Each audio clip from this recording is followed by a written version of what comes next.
$5,000. Cash payment to anyone who can prove that what lying son of a devil Farrakhan is preaching is consistent with the lessons, supreme wisdom, of Master Fard Muhammad Elijah Muhammad's representation of his teacher Master Fard's teachings.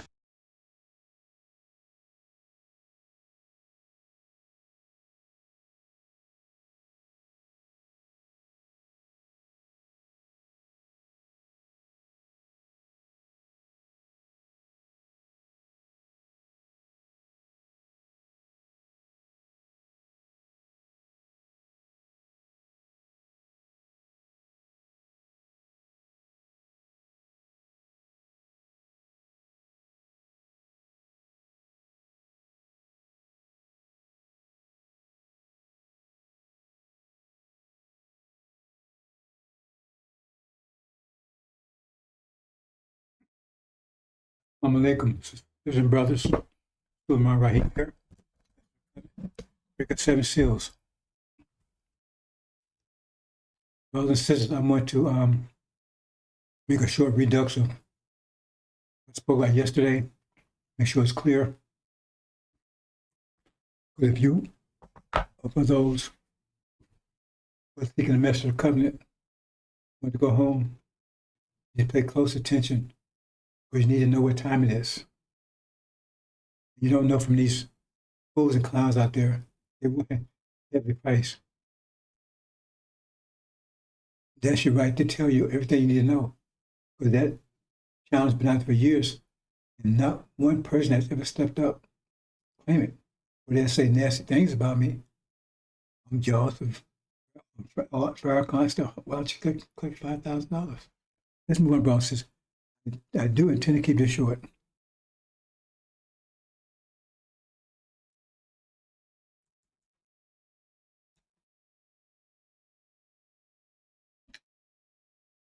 Daniel clearly tells you the mouth would make war with the saints, NOI, will come in 42 years. Say less. Daniel, right there.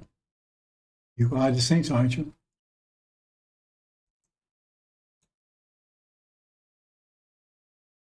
Here we go.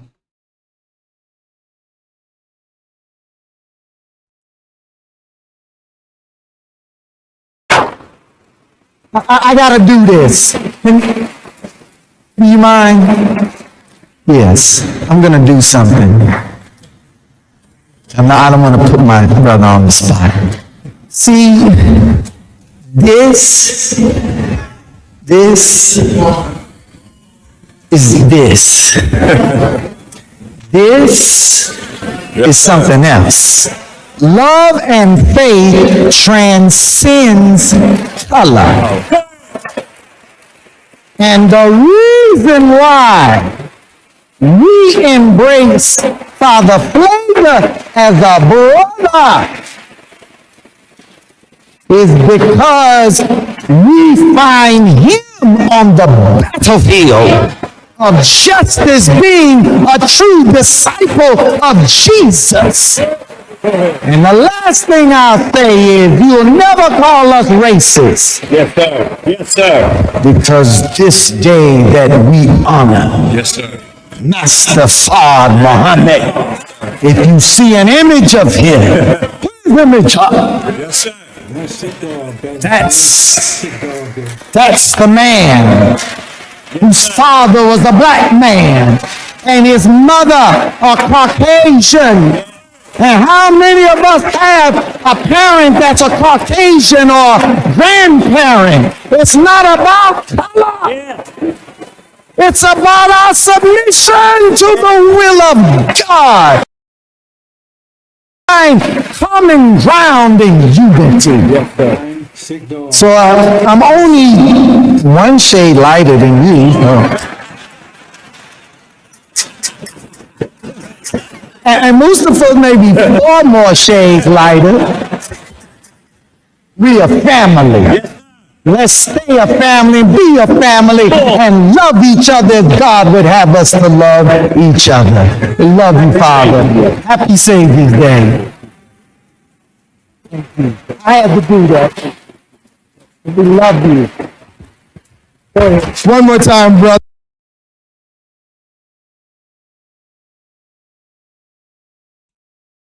Again, they never, I guess never read this. I guess never heard what Elijah Muhammad said. And the Master Muhammad said that 100% wicked cannot be reformed. Must be moved from the planet. It's not.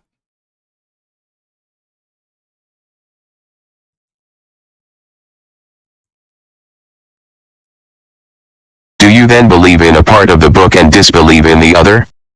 What then is the reward of such among you as do this but disgrace in the life of this world, and on the day of resurrection they shall be sent back to the most grievous chastisement? And Allah is not heedless of what you do. 86 These are they who buy the life of this world for the hereafter, so their chastisement shall not be lightened, nor shall they be helped.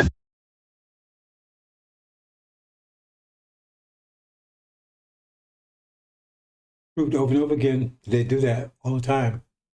So unless Allah is a liar, then for most grievous chastisement, most grievous.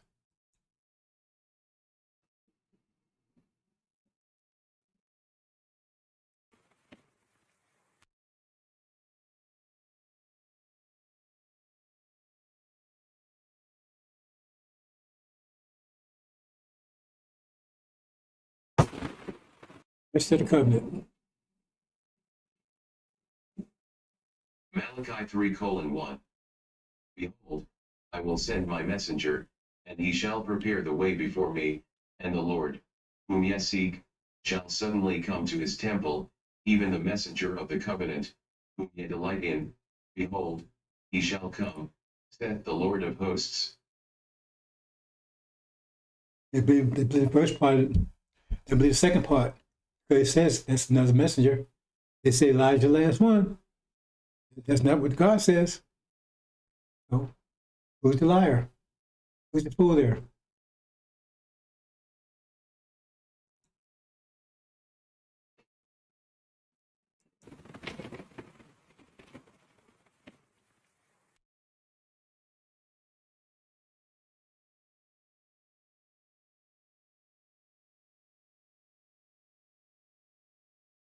Okay, where is the covenant of? The messenger covenant. Where is the covenant of? Let's look up the covenant.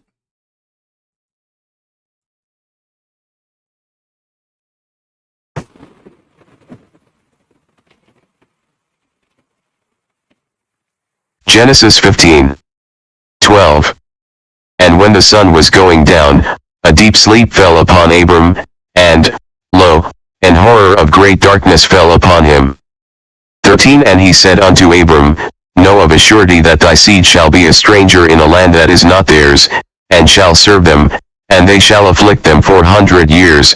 14 And also that nation, whom they shall serve, will I judge, and afterward shall they come out with great substance.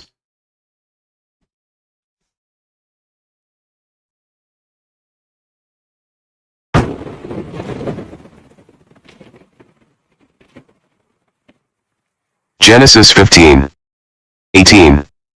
In the same day the Lord made a covenant with Abram, saying, Unto thy seed have I given this land, from the river of Egypt unto the great river, the river Euphrates. Dear brothers and sisters, that's two. They said messenger, that's the last one, says no messenger covenant. And there's the covenant. They don't mention the covenant. They mention the first part, not the second part, both cases. Let's see if there's another part.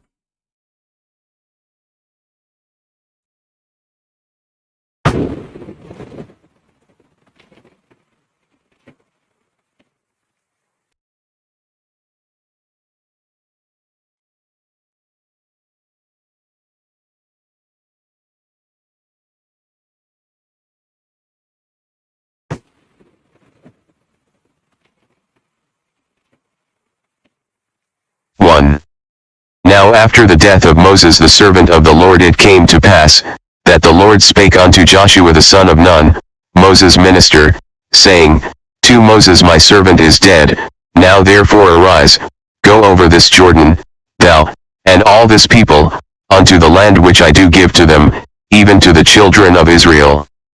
3 Every place that the sole of your foot shall tread upon, that have I given unto you, as I said unto Moses. For from the wilderness and this Lebanon even unto the great river, the river Euphrates, all the land of the Hittites, and unto the great sea toward the going down of the sun, shall be your coast.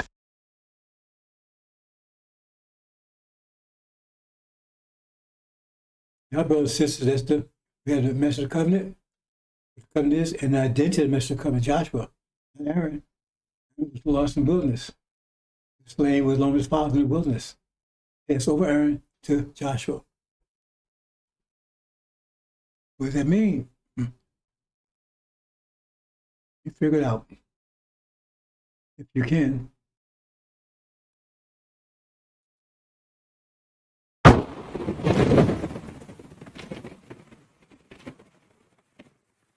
Five. There shall not any man be able to stand before thee all the days of thy life, as I was with Moses, so I will be with thee, I will not fail thee, nor forsake thee.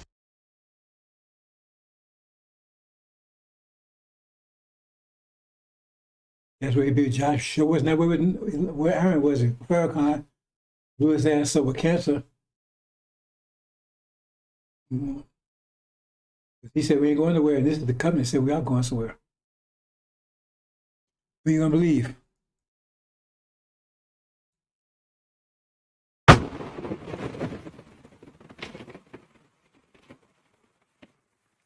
Six. Be strong and of a good courage, for unto this people shalt thou divide for an inheritance the land, which I swear unto their fathers to give them. 7. Only be thou strong and very courageous, that thou mayest observe to do according to all the law, which Moses my servant commanded thee, turn not from it to the right hand or to the left, that thou mayest prosper whithersoever thou goest. 8. This book of the law shall not depart out of thy mouth, but thou shalt meditate therein day and night, that thou mayest observe to do according to all that is written therein, for then thou shalt make thy way prosperous, and then thou shalt have good success. 9. Have not I commanded thee? Be strong and of a good courage, be not afraid, neither be thou dismayed, for the Lord thy God is with thee whithersoever thou goest.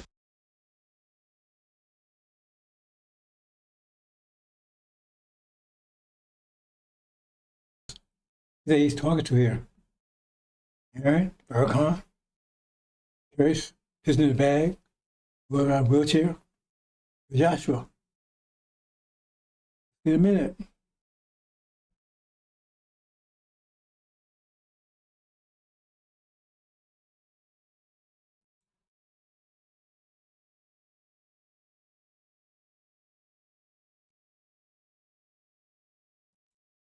Okay, moving on, brothers and sisters.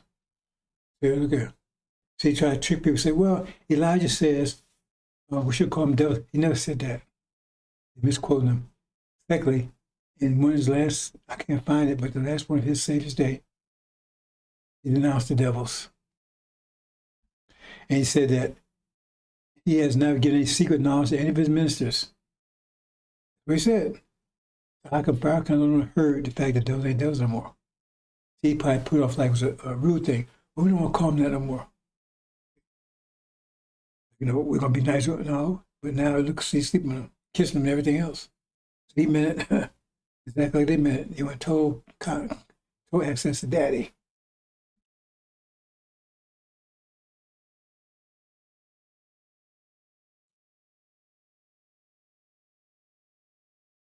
Okay, a little more on this. They robbed the nation, took all its assets, liquidated all the assets, left with leaders with nothing, zero. Some people were crazy, went to jail, some were drunk.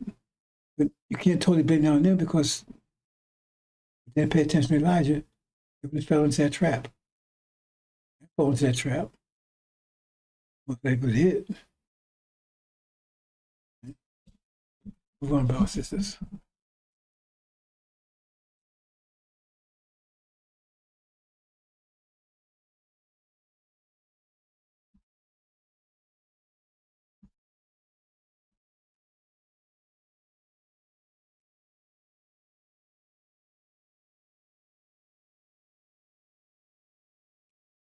Yes, bro, says I'm beat over 77 few days. Take its toll, brothers and sisters. No time is up. Time is running out. Okay, let's move on. I'm saying we'll keep it short. Let me a backfire. Okay, one evidence of backfire is like when you change a season. So no matter what you do, you cannot prevent the new season coming in. So your efforts will backfire on you. The spring comes, it's going to eradicate everything, everything that's liquid. All ice, all snow is going to liquid. But what you see it playing out in front of you right now is what it's going to look like once this water starts back up. And the manifestation of Farrakhan is made known.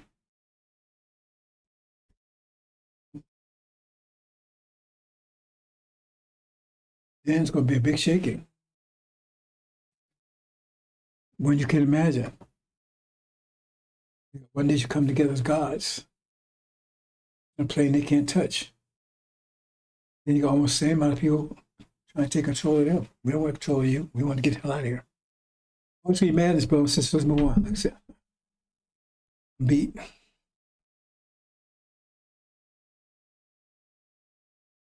I say, here's a tree. Here's a tree. There's all kinds of fruits, all kinds of fruits. Fruit for everyone. These are two trees here that scientists thought would stand with, make it grow, more abundantly. Nothing. That's why we're getting up and down the line for 35 years. So what does that make of that? There's nothing to get. We'll see how move on about this.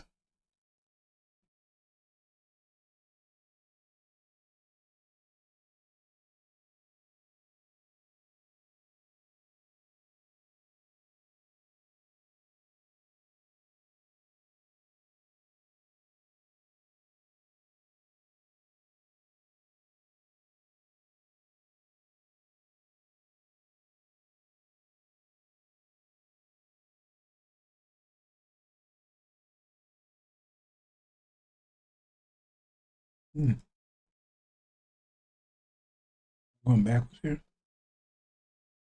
And trees been cut down, bro, and says it's not producing anything. It's cut down for 3 years. Wait there longer. Okay, this is just, I'm going to move quickly, bro, says, but this just show, I'm showing, I know you don't understand it now. You're going to understand in a minute. These are all vultures. They're master children. They're instructed to live off us. Master never live off them. Live off these niggas, so that's what they're doing.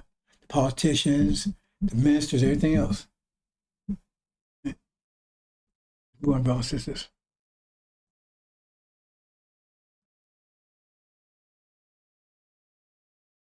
Okay, here's an example of the winter. I guess not a good winter picture. In spring. Let me say a couple of things about that, brothers and sisters. I elaborate on what I did yesterday.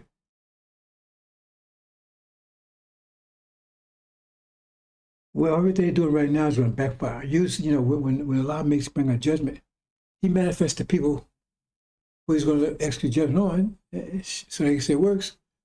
They know He's not arbitrary. It's an awful thing to fall in the hands of the Son of Man. Anyway, excuse me.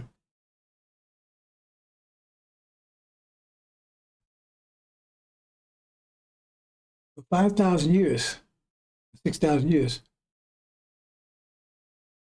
Europeans, Adam's been on an agricultural system. 6,000 years, what's the agricultural system? Ranges anything from cavemen to what they were before they arrived here in this hemisphere. They weren't even farmed, they just taking stuff by the Roman Empire. They drive off of taking stuff from other people. Anyway, 6,000 period of winter. Earth has a 24,000 year complete axis completion.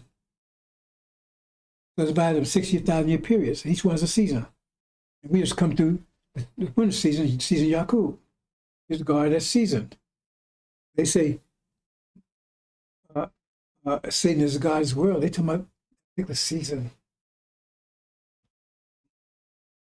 God in the season.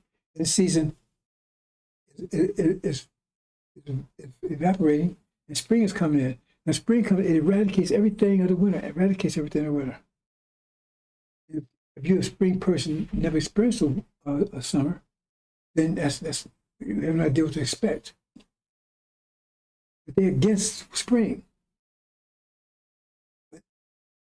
Some of them know why, and some of them don't know that. They just know they don't want spring to come in. Okay? That's driving American policy, because spring is coming in, and that's their fighting. That's the essence of what they're fighting. Spring. We're spring people. So spring energizes us. We want to make sure we don't get energized, because if consequence says, after eye, tooth for tooth, so therefore, if they punch us in the mouth, we should punch them back. And this day of all defects, all time of all understanding, quick consequence, knowledge, it says knowledge be increased. You're not getting information anyplace else, because no one out there understands what time it is. They have no idea. They run into mess of black man, how you live like that's the answer's not there. It's generic term, that mess with Wallace, oh, watch the weather. Stuff like that. He won't commit because he doesn't know. Anyway, you had this winter trying to stop the spring from coming in. It never knew it was spring, but now, see, the thing is, you understand religion. They was told that they go to heaven after they die, or someone could go. But they thought heaven was, it doesn't say heaven, something behind the sun, moon, stars. Heaven is Middle East. See, men has, from days of John, men is trying to break into the kingdom of heaven by force. How can men break into the kingdom of heaven? It's not here on the earth. They get wings, they do that, how would they do it? So it's talking about a time when transition period will come. It's happening right now. So, to them, spring is evil, it's wrong. It's going to destroy their whole reality. They may not know that. They just maybe the first spring never seen. So, oh, first spring, 3 more springs, at least 2 more before we get back to a natural environment.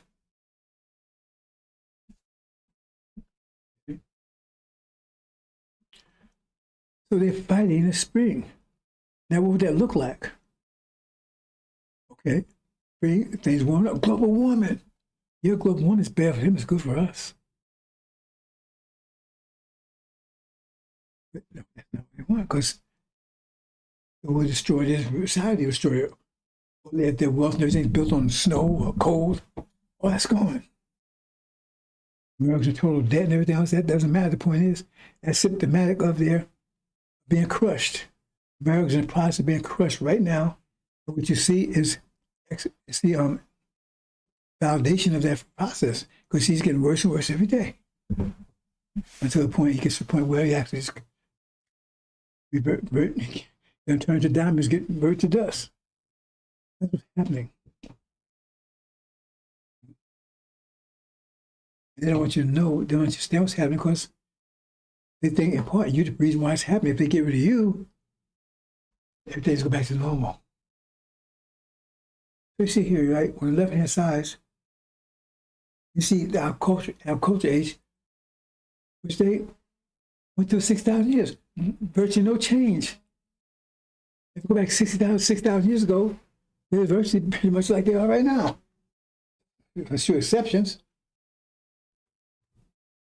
They were getting a book of crimes for 1,500 years old. It's that time. Now it's not this time. Angels for a book of this time. One thing, since they can't defeat it, they're trying to own it. Oh, it's a special whatever. See? The problem is, spring is bad for them. Sunburns. All the value, because everybody wants it hardly worth anything now.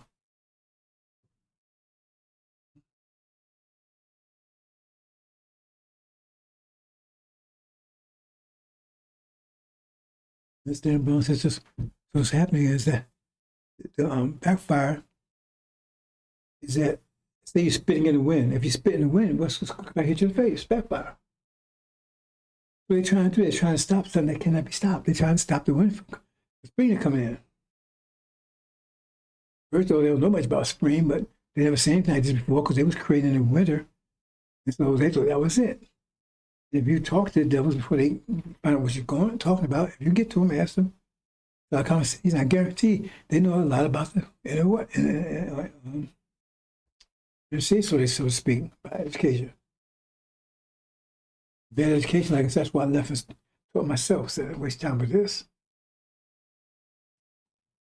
Understand, brothers and sisters? That's my main topic. Everything's backfire on them. It's going back. What you're saying, God's right now, it's going to backfire.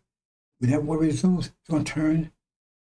Let's say, turn on. Turn the worm. I think say that's what it is. It's going to turn on them.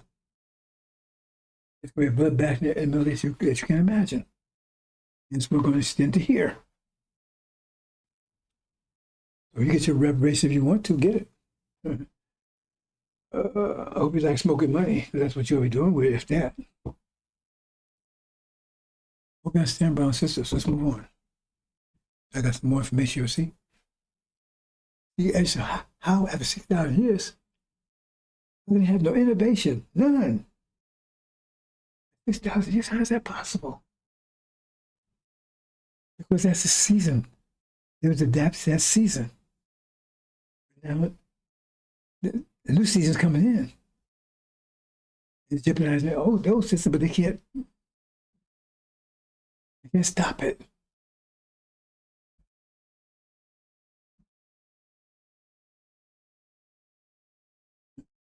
$6,000 years for each, total 24,000 years. And those had 6,000 years of winter. They rest up when summer come, right? Well, that spring represents original people. Spring and summer. You can handle the winter. They had disadvantage on the winter. Oh, can I rent a place for you? Can I rent your igloo? Can I do this? You gotta pay up. Be around to be around.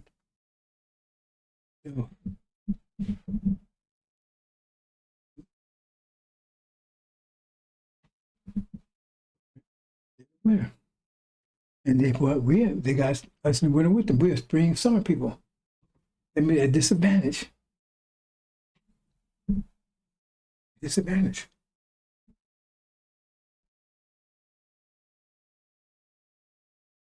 I don't understand that, brothers and sisters. That's the situation.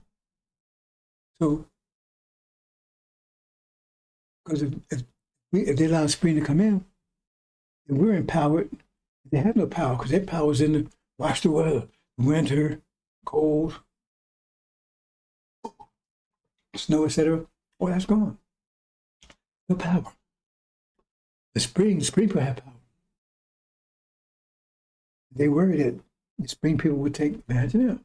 Plus, the infrastructure and everything else built on Western idea. Because they always thought, from their point of view, they was created in the West. They thought that's the way it always will be. Oh, but that's what they think, so they have to pay the price for it. I cannot tell them. I cannot help it. I told them, warn them. Now we're in spring, so spring starts warming up. It's good for us and bad for our captors. We'll come to the realization as soon we're going to overcome them. Assume that they're able to get into the banks. That's what 6,000 year period is. Let's move on. Then we got sisters. And brothers. This before we came here, how we were before we came here. I'm trying to make a point here. You know, I'm beat bones and I'm barely keep going. And I had that vision when I was a child. I said, oh man. I came to a situation where I was just not sure. I'm not saying you start crying and fall apart, but man, woof. You tried 77. Spent 4 hours in the gym every day. I spent 5 today.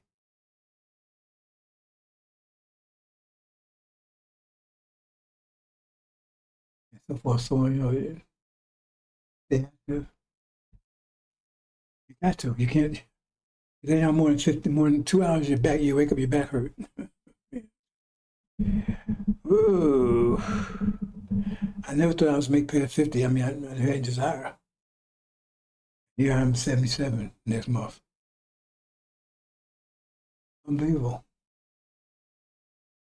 Some things I could tell you about that, but you would not be able to handle it, brothers and sisters. Because brothers and sisters, there are things about life you'll never be told. Science won't tell you. Science says no, they won't tell you. It says right in there. It says, he been told, people said, I have many things to tell you, but you can't bear to hear them. Me, you can't. I do. Anyway, I want to get to a main point, so I'm going to keep this short. But here, before we became in captivity, this is just general, right?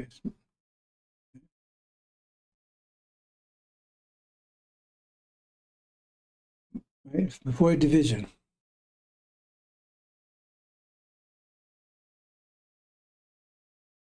If somebody mentions to me I have my consonant wrong, switched around wrong, should have changed that. I mean, I should have just changed it anyway. I forgot to. It's not going to be here, I don't think. Anyway, so at this point, something missing here. I missed something here? I think I missed something.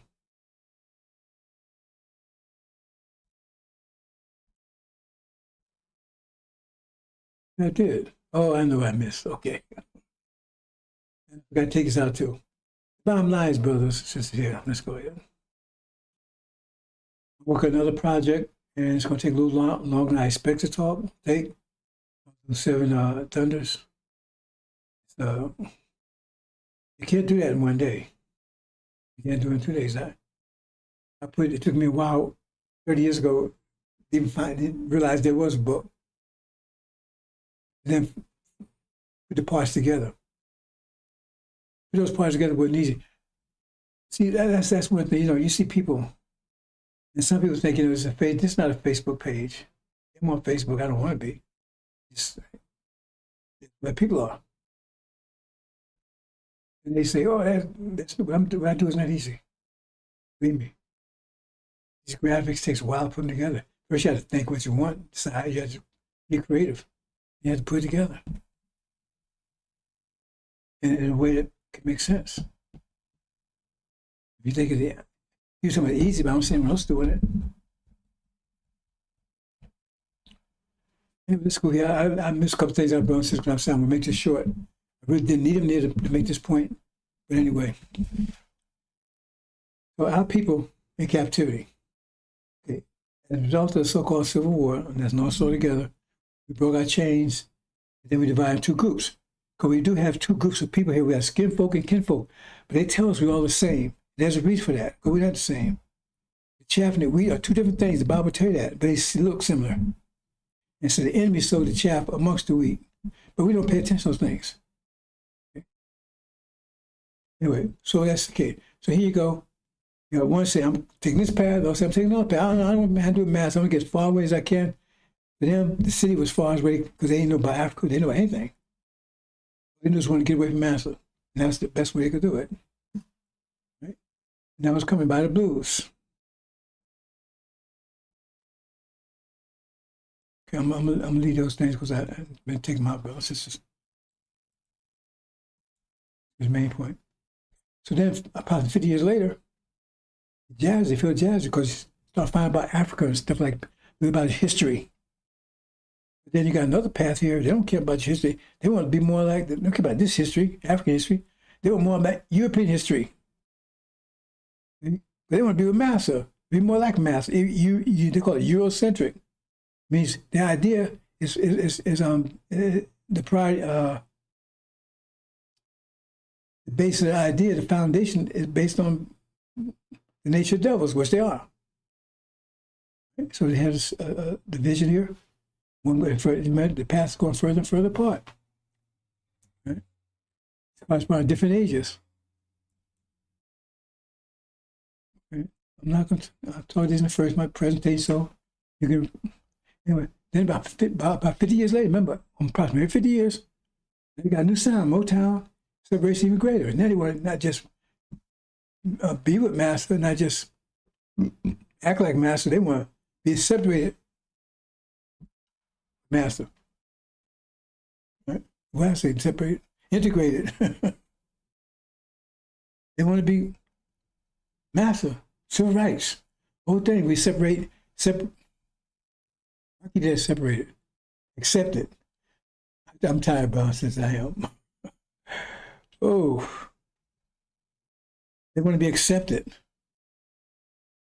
Totally. That's civil rights about it. No barriers, anything. Because that's who they are. And they want to represent the other group. They want to get the hell out of here. They want to separate. Separate. And then the most time sound. This is act history. You can check approximately 50 years. So you got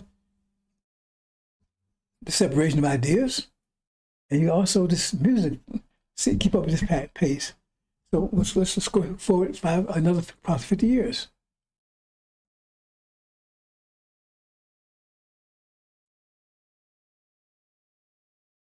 They're coming right now. The divide is so great right now that they realize, hey, we're two different people. We ain't the same.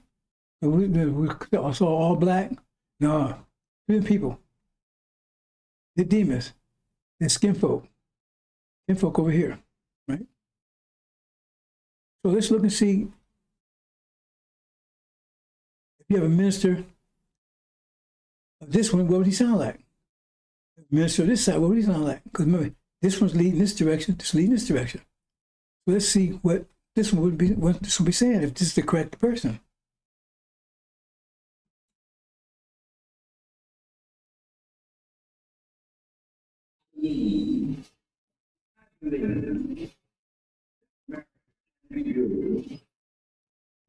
How can America be made you? Now, family, listen.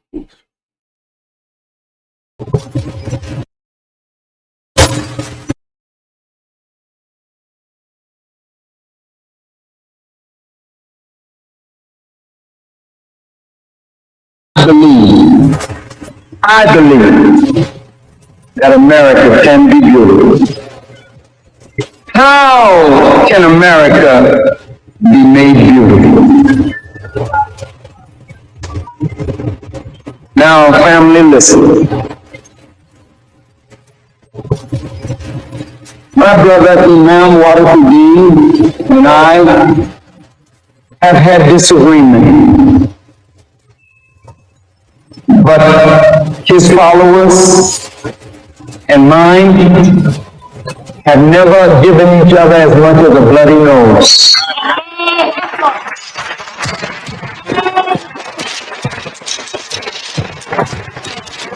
Because in spite of our differences, there's a deep love in us. We don't like the things about our nation that is not good, but I don't want to live anywhere else. I want America to be made right. I don't want to see America go the way of Rome and Babylon and Sodom and Gomorrah. But why won't you go that way? If the men of religion and the women of religion keep silent.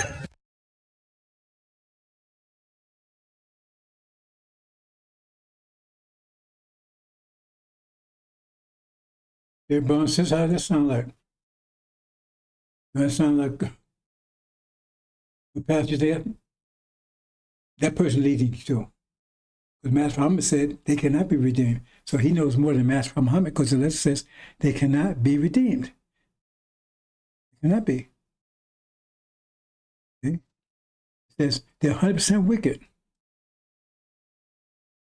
100%. Must be removed from the planet. But Farag said he don't want that. So it means he's out of sync with God. He claims he's in sync with God. He says he see with God's will, but he's against it. He just says against it. And when the lesson says they cannot be redeemed. They're 100% wicked.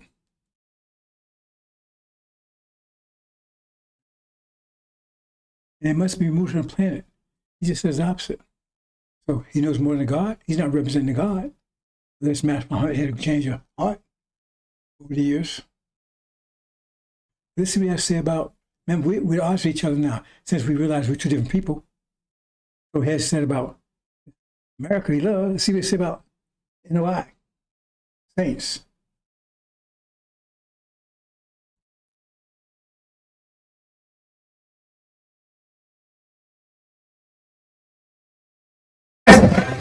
When the Muslims were alive,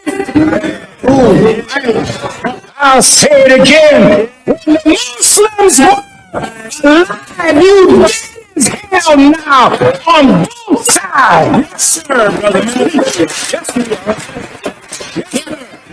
That's real, both sides.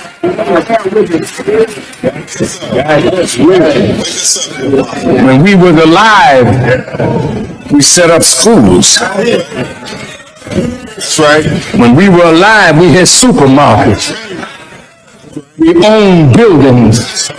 We owned farmlands. We were busy doing something, hiring our people. Well, I'm telling the Muslims, damn it, if you don't come alive, you will die like you are. And I will say, thank you, Allah, because if they're not doing nothing on top of the earth, let the worms eat their ass.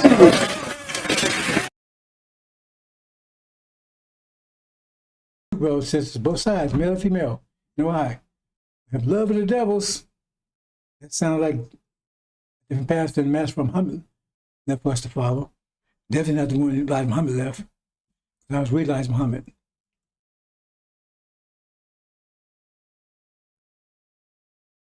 Here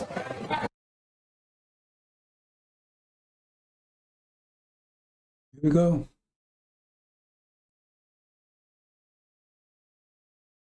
That's our goal, Master Covenant. Get rid of him and get back home, Arabia.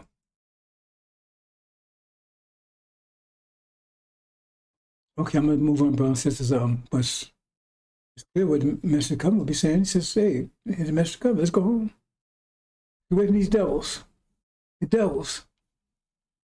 Can't be redeemed. We don't have anything to do with them. We can be kissing and carry on. Get the hell out of here. We have a covenant. God made a promise to us. Going home. My Father's house and many mansions. Who are brothers and sisters?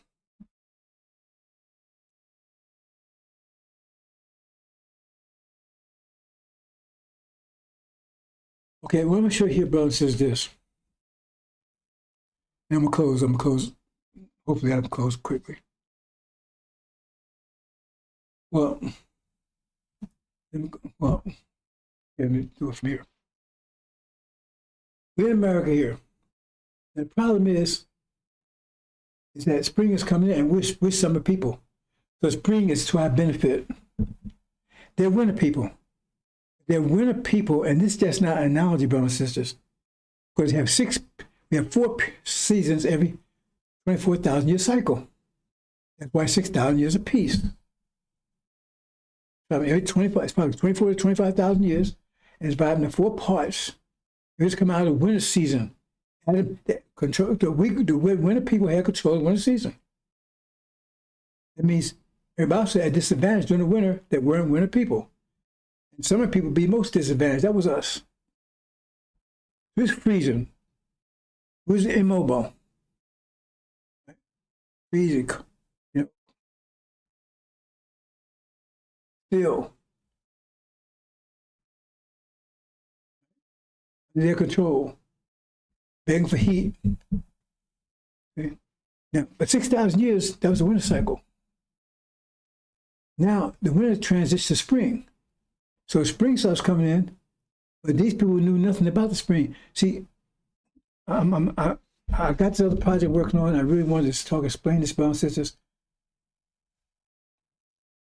They're on this Okay, if you was winter people, you never saw a spring, never been to spring, never seen anything about spring.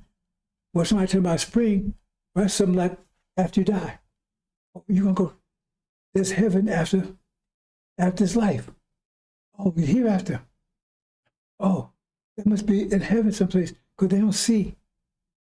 They don't understand. In fact, before Elijah Muhammad came, you didn't realize there was 4 seasons. You didn't realize after him. Well, you know, it was that 6,000 year period. You didn't compare it, found out there's 4 of them. We're in one season of it. So you didn't try to explain it to you. Yeah. So all they knew it would come to the end of 6,000 years. Genesis tell you that. All things would change, but they never in terms of seasons. Because when spring comes in, it makes all things new. When spring comes in, it makes all things new. All old things are pass away. No more remember. Isn't that what it says? Isn't that what happens when spring comes in? Exactly. Okay. So here you are in the winter. All of a sudden, spring, you never heard anything about spring was someplace after you die. Winter, heaven was someplace after you die. Behind sun, moon, stars, because you never, when they talked about you didn't think it was here, because this is the earth. This is the way earth is.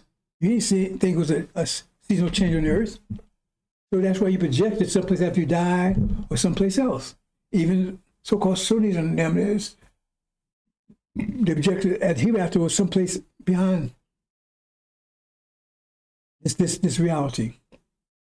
Well, it is beyond reality, but not beyond, to some extent the physical reality too. You understand? You see how they would think that way? Because you have information, just like they thought the world was flat. Because they thought the world was flat, they never found this part of the universe until almost in their reign, in their 6,000 years, because the world was flat. They thought if they go too far, they will fall off. And one of the reasons they thought that was because of the Bible. Because the Bible said, when Jesus come, every eye will see him. So, only way that's possible on paper, the world had to be flat. So everybody, because the world was round, people couldn't see him in the backside, right? You may think that's funny, but it's not. They said for everybody to see him coming down, the world had to be flat.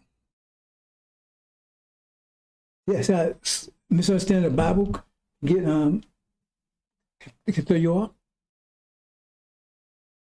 1,000 years, 6,000 years, they didn't realize the world was round. 6,000 years. 6,000 years, agricultural age, horse and buggy. For 6,000 years. Okay, now, spring starts coming in. It starts warming up. Things start changing.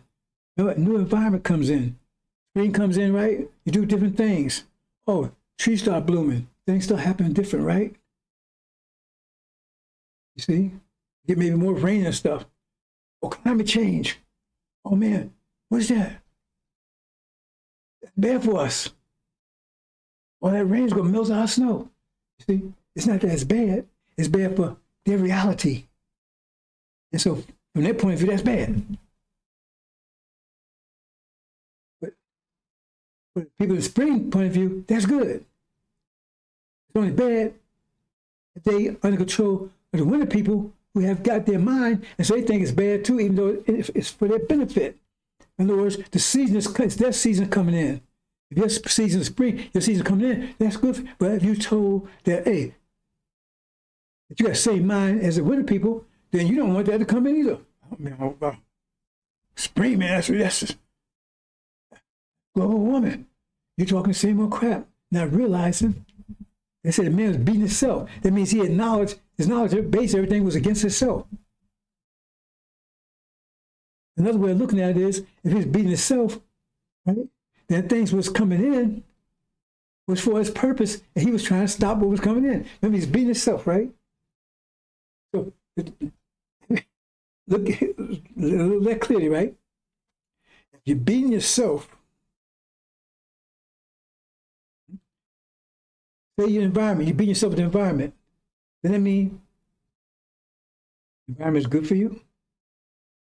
If you're beating yourself with it? You know what I'm saying? But that's something good. But you're beating yourself with it because you think it's bad for you. Understand? So you're beating yourself with a spring. You get it? So you guys beating us, the man beating himself. You're beating the devils with it. He's beating himself with it. But they tricked him to think that's bad for him. Because all this is coming in. Another way of looking at it, and like I said, I'm going to keep this short. Looking at it, remember, for 6,000 years, they're agricultural. Because that's the level they're on. What, 6,000 years, horse and buggy, bow and arrow. For 6,000 years, spears, bow and arrows, horse and buggy for 6,000 years. That shows, that's who, and all of a sudden, all this stuff started happening. Because this is stuff of the spring. This is coming out of your mind. And they can't stop it. It's against them. They try to control it, but they cannot. The winter people cannot control the spring. It says, come, can we control it? If we can't stop it, can we control it? And the people that are now that we're controlling, we lose control of them because that warm weather's inspiring them. And our men can't fight and stuff because it's too hot. Oh man, I can't. See? And they, man, they ready to fight, man, because they ain't cold anymore. Remember, they couldn't fight before. It was too cold. It was too cold. So we had to worry about them. It was too cold out here, man. So we had them under control. But now it's opposite. They say, oh, man, damn, it's warming up, man. They're getting energized. And you get people, oh, man, damn, it's too damn hot, man. I can't go out there. It's too hot. I'm getting sunburns, sweating. You get the point? So they try to do everything they can to keep us from understanding that this is for us. So what they gonna do? Maybe they build big refrigerators, keep you in there. Because if you're cold, you ain't doing anything. Jails. All these jails they're building. Do you understand, brothers and sisters? Keep you from taking advantage of the spring. Everything having spring it's your advantage. They keep you take advantage of the things happen during the spring because that makes you more powerful. Let's get to that in a minute. Right here.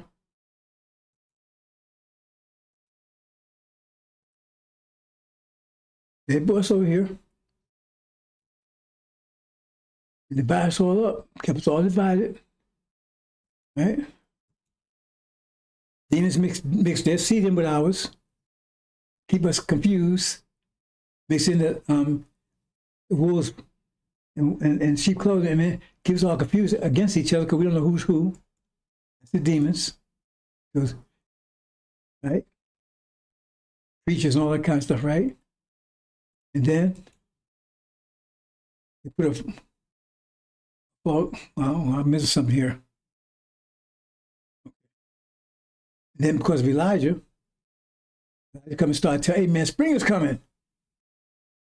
That gives you hope. It's gonna warm up, man. Oh, it's gonna get warm now. We're gonna start warming up. It's still cold. We try, hey man, it's gonna start warming. Really? You mean there's a warm spirit coming? I thought it was always winter all the time. But you mean it's going to warm up? Because remember, everybody thinks it's winter, perpetual winter. Oh, no, I can't. So they put false shoes up there and say, see, that vision says this world going to stay like it is. And they're going to be on top. And you're going to stay on the bottom like you always have been. It's not going to warm up. You understand? So he set it up to stop Elijah Muhammad telling you it's going to warm up. That'll give you hope. No. See? Give you a false, take your vision away. Your hope. Because vision is hope.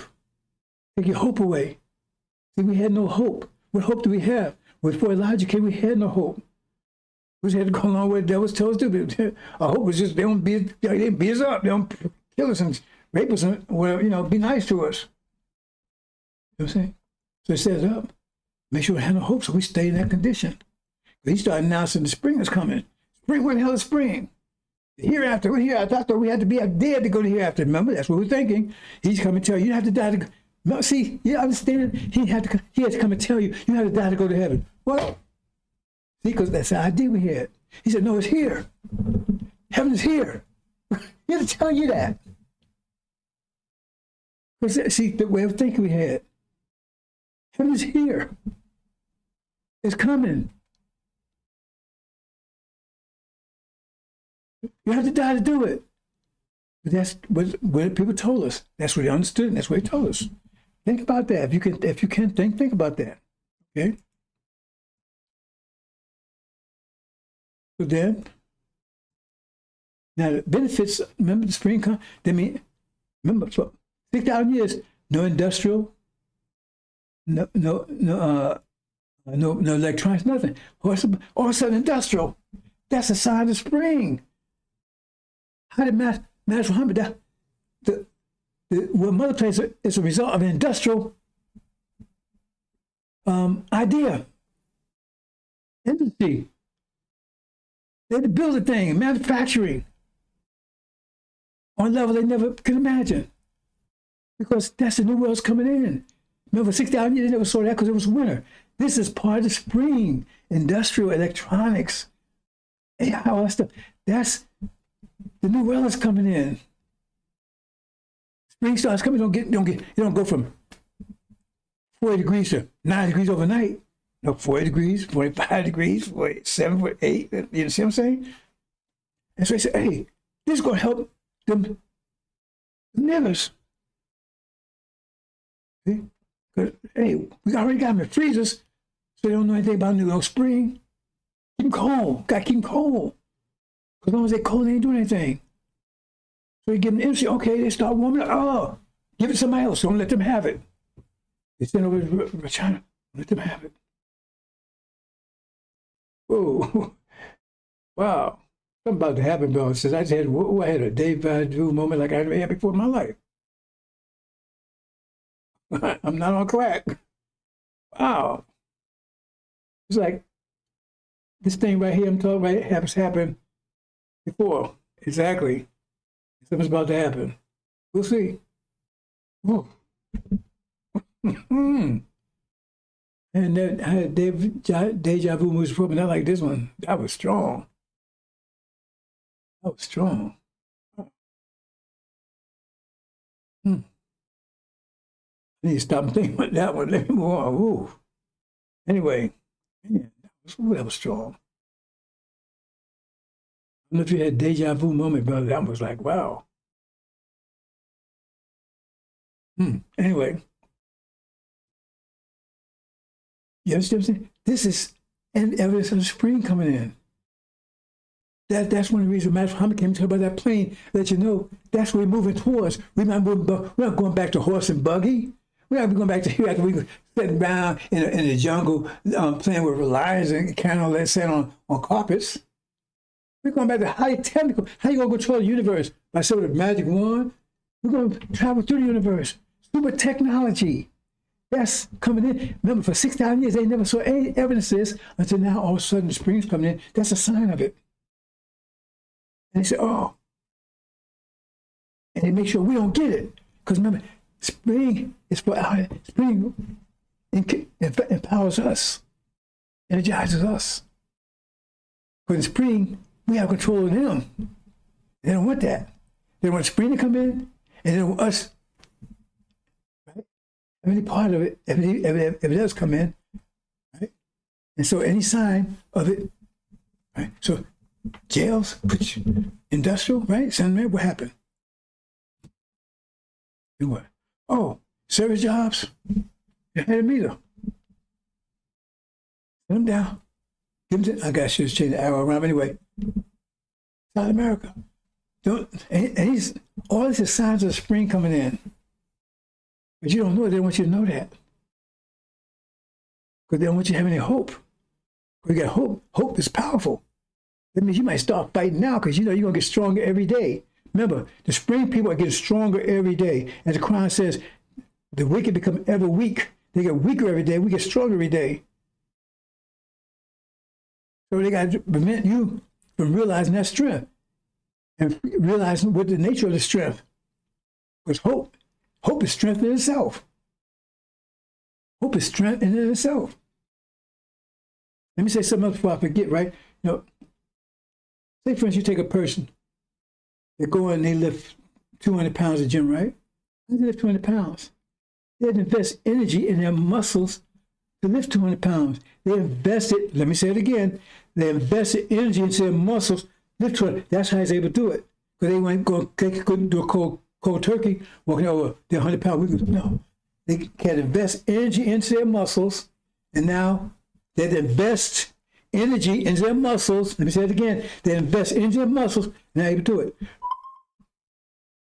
You have to, the reason you have to invest energy into your brain to come to the level of angel. And the reason why a lot of you have a problem with that, because you haven't been investing energy in your brain. Invest energy in partying, NFL, NBA, right? Bedroom, getting high, vaping. That's how you invest energy. That's why those things you can do, but you can't lift the angel because you invest energy. I can do it because I invest all my energy all my life. Maybe you might wouldn't realize I was doing it. I was investing energy in this. He just born smart, really? I born doing calculus. I knew born algebra. I knew born trigonometry, but I had to go study like everybody else. I invested energy in that. Did you? Did you? What you see is what you invested your energy in. So now if you go in there, okay, I can't lift that. Well, then you got to start investing. And how much energy you have?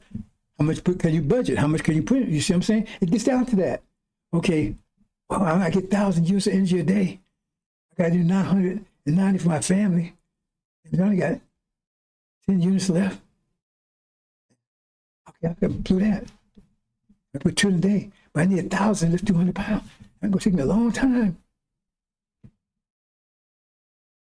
You understand what I'm saying? I invest a lot of energy in going to and maintaining my body enough. I need to make strong because I know war's coming. Big one's coming.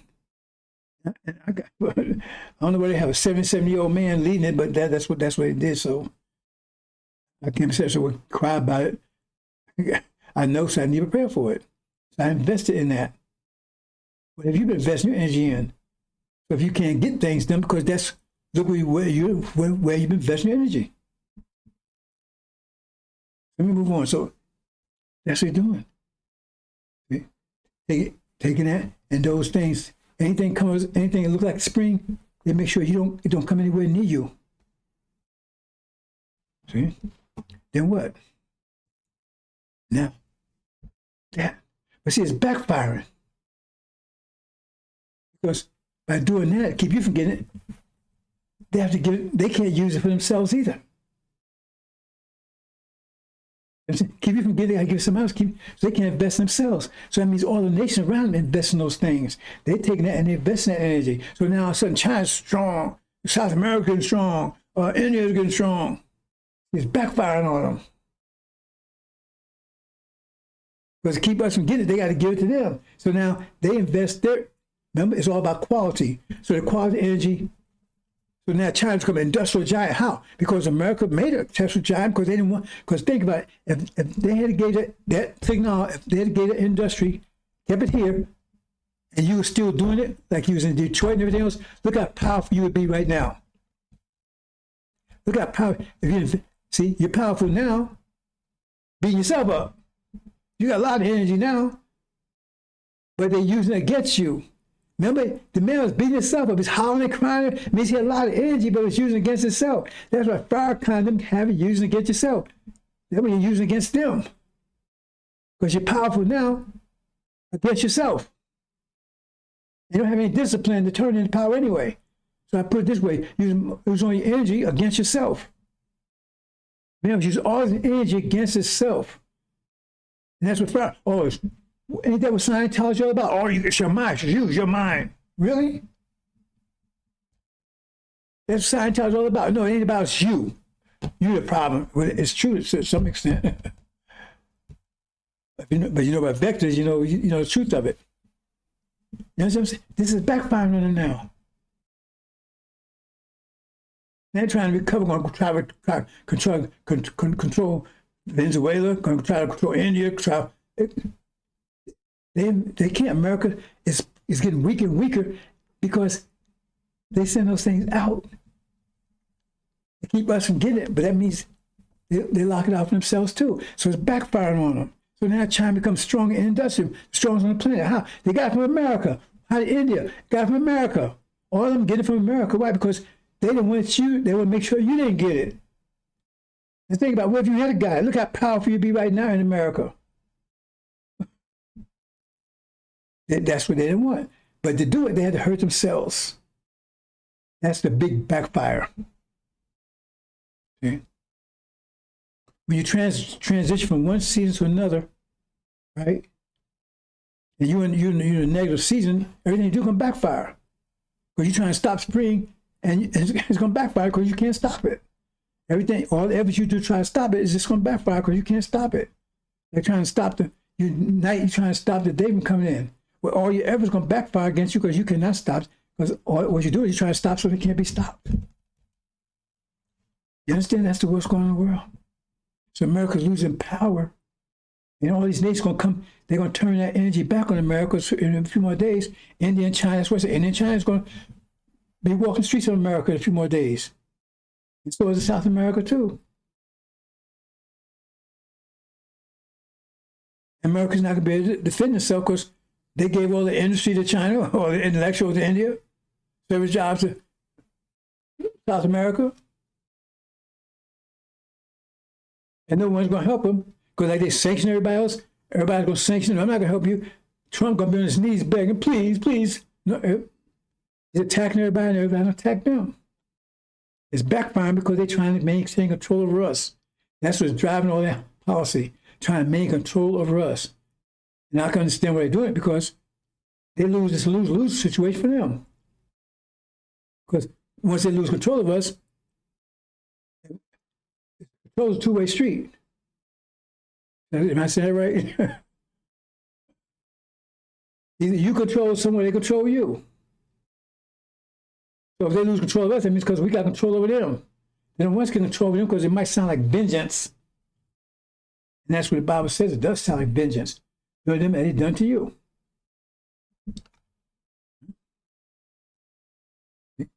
In jails. Put you in the freezer. Keep you in there, you away from all that stuff. This age coming in, you should be studying this stuff. But this is it's warming up, getting ready for it. Because you think you're going to walk into the hereafter and don't know any science, know any math, anything, and anybody going to pay attention to you? When that's the whole age, I make all things new. You walk in the spring, you keep talking winter. Anybody listen to you tell you, get out of the way, man, bring that winter shit here. It's spring, you get it? I don't want that winter shit.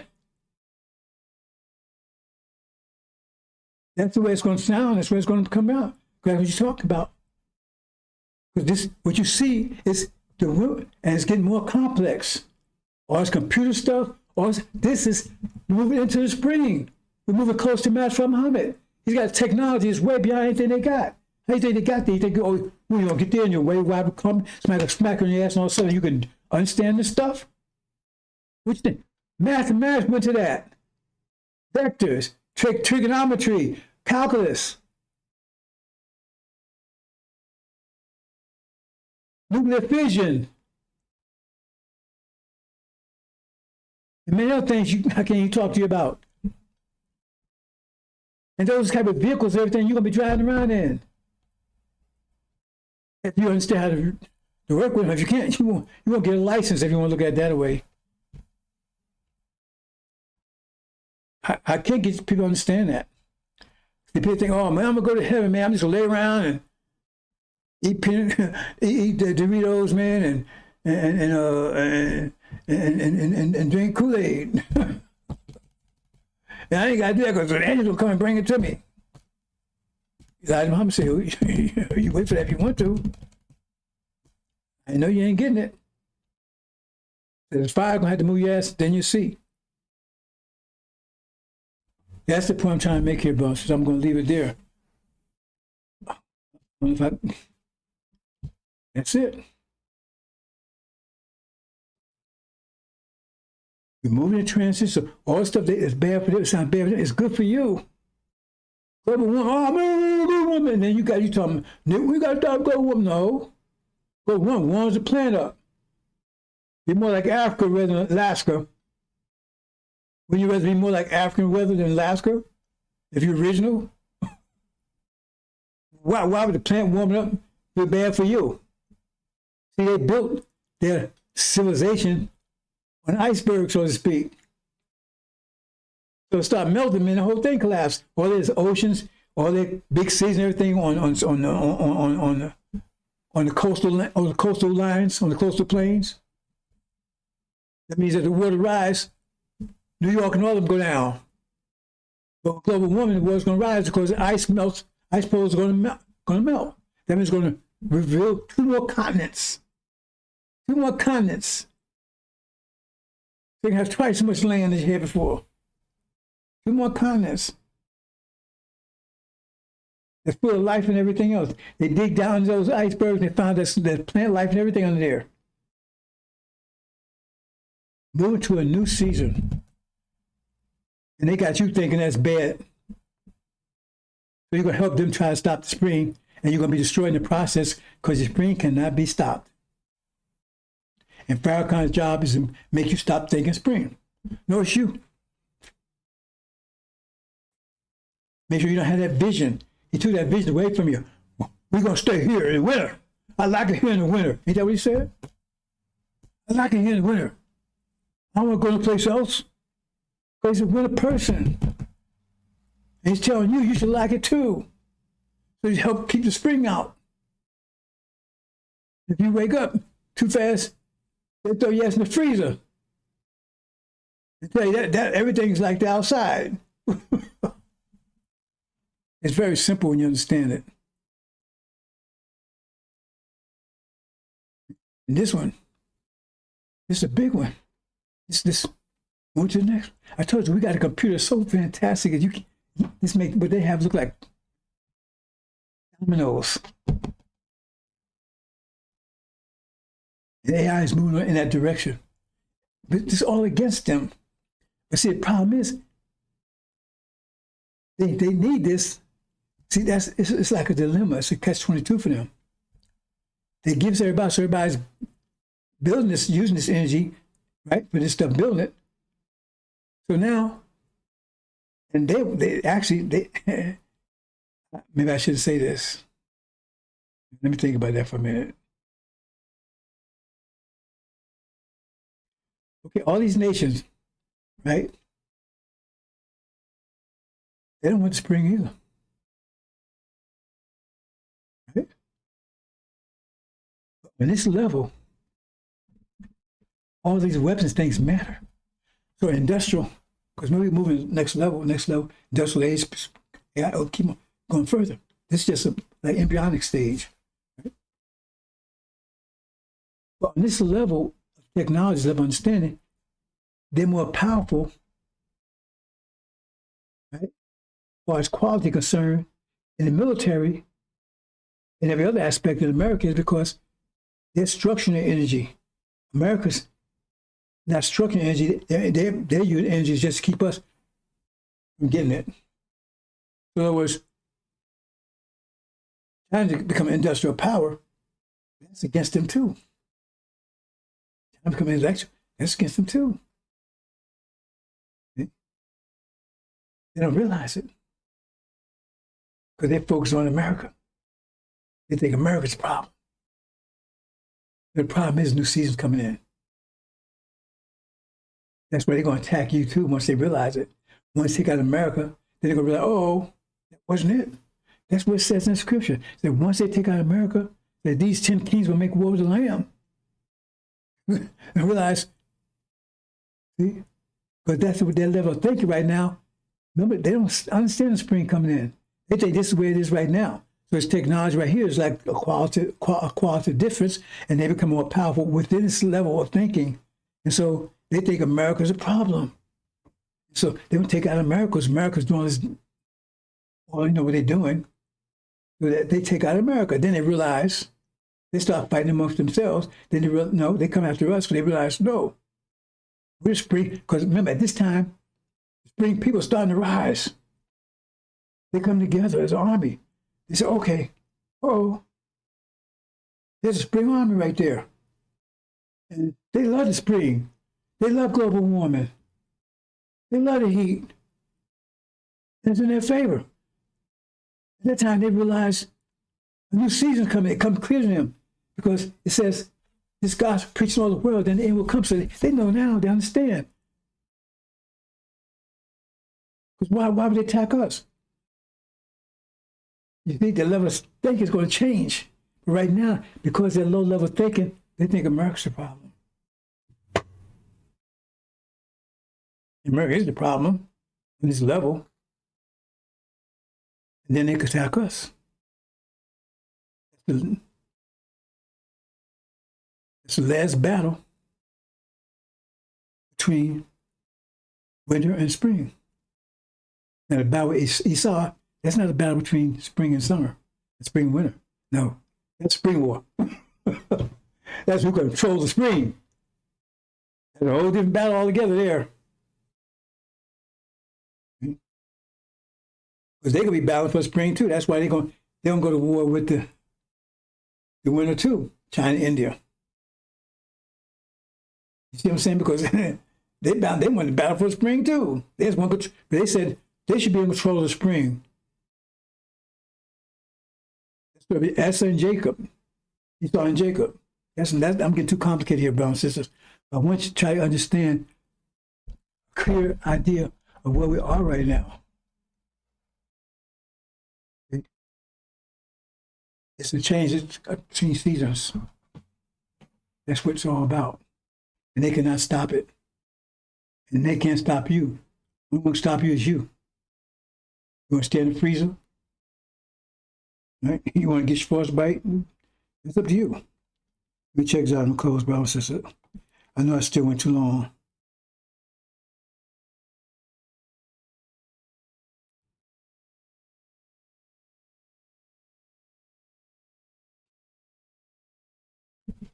Okay, let me see a couple of things and I'm go. They got to get rid of you.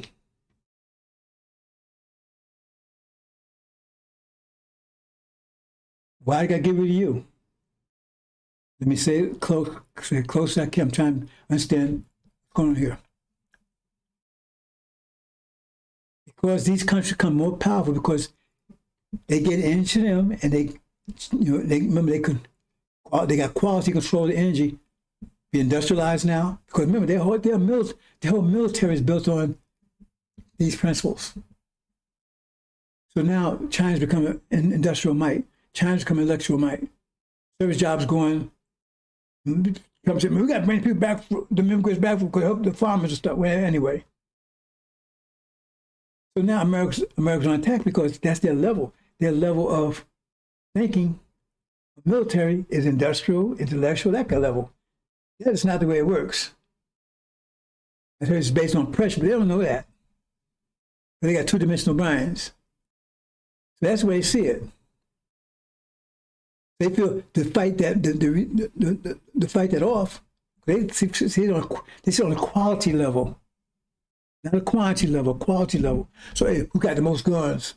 Who got the most missiles? No, it don't work that way. But that's what they think. You understand? We get the way they think. So therefore, now, China's got India. They got all that stuff now. They got the most powerful military because that's what we look at the military in those terms. They say, they're going to wipe us out. But if we do that, if we turn back to industrialize and intellect, that means these niggas going to get that. Now we got a problem inside internally. Because they get strong, they're going to get revenge. They're going to turn it on us. And the whole reason why we did this, keep them from getting it. Because they spring people. We can't be feeding the spring people. We can't feed the spring people heat. You cannot feed in the wintertime, feed the spring people heat. You gotta feed them ice. You can't feed them heat. So they set the heat out. So now they're in trouble. That's the only way we gotta do. We gotta get control of that industry, but they can't let them have any of it. So we gotta get rid of them. I'm trying every kind of way I can think of to get you to see what the problem is, brothers. They gotta get rid of us so they can fight back. They can bring, because they can't bring industrial. They bring it in, we're gonna get it. They bring AI, release it back to us, all this stuff. Then also we start rising up, they get stronger, start coming together, becoming powerful. And our power be used against them. You're in the elevator's quiet, you start getting bigger, you're gonna start squeezing the people around you. And with that, you understand? So they have no choice. Otherwise, they're gonna be overcome by India, because that's what the scripture says. That's that war they're about to enter. China, and they can't do it while we're here, because otherwise we'll get it too. So then they stop them, but then they inspire us. So they got to get rid of us, so they can go full AI. That's why they're holding it back here. That's why they're doing those tariffs and all that kind of stuff. And they're practicing. I told you, when you go for a fight or you go for a contest or whatever, like a Rose Bowl or something, you got to practice. You practice on dummies and things, right? They're practicing now. They're practicing genocide over in the Middle East. They're practicing concentration, gathering people up with so-called immigration thing over here. They're practicing getting rid of your ass, sending you out here by sending American citizens that's in prison, El Salvador. Why can you do that? No, government. Nobody's saying anything. South Florida, over there in Venezuela. They're getting everybody, and nobody's saying anything about it because they're all on board. They're practicing. They're closing in on you. So all they got to do is get you to do something stupid, and boom, go according to the way they see it, and they'll close the door and get rid of you. Now then they can go ahead and get ready to defend themselves against India and China. That war's coming. They keep telling you they're going to be a war with China, but they can't build a war with China while you're here.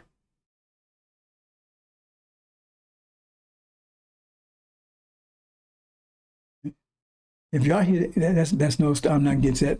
Throw you into the river. If you understood that parable, you understand a lot more I'm going to talk about, but I'm going to get into that.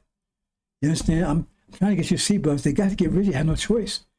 Otherwise, because China got the best Navy in the world right now. They have more ships than anybody, more submarines than anybody. I think Russia's next. They're the biggest industrial base in the world. They can build ships. I think they say they can build ship in 3 months, where it takes them like 3 years. Almost all the people over there educated, engineers and everything else. When the reason why when I was a kid, right, college was very inexpensive. But when they start getting technology, all that kind of stuff, right, all of a sudden college went through the roof because they didn't want you to go. India doesn't have to pay for college. China doesn't have to pay for college. So why you got to pay so much money for it? And look how they're doing.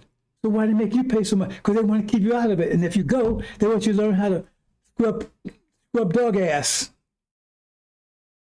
Stupid shit like that. Well, I got a degree in scrubbing dog ass. Yeah, I got family members. I try to talk them out of it. We got degrees, spent thousands, never worked one day in it. Not one day. Can't tell anybody anything. I'm telling you, that's what it's all about. That's what's driving, what's going over in Gaza, all this stuff. Got to figure what to do with you. So the final solution, as they say, they got to take us out because they got to go industrial. They got to go to. They got to do that. They have no choice because all the countries are closing in on them. What would you do? If they go that way, that means we're going to close it on them.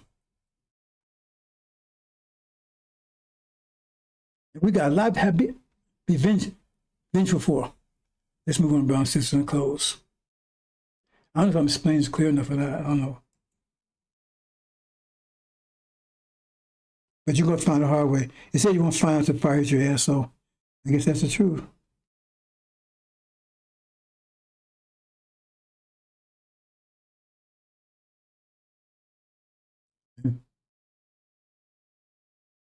That vision.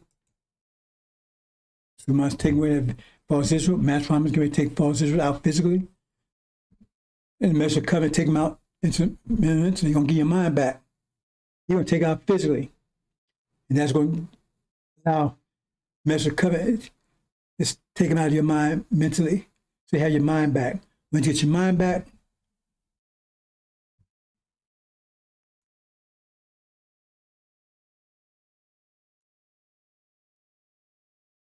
they come together. Boom.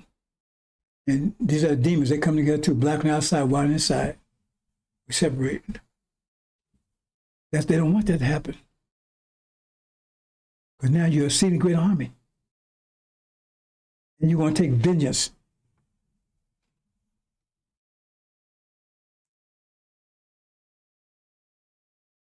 I don't know where that. Gotta get back. I'll play a couple things. I'm going to close, brothers and sisters.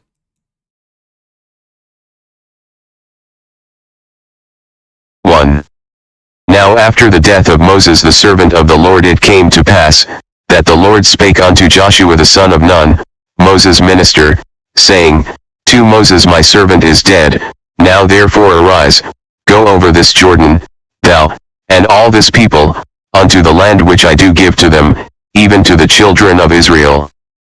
3. Every place that the sole of your foot shall tread upon, that have I given unto you, as I said unto Moses.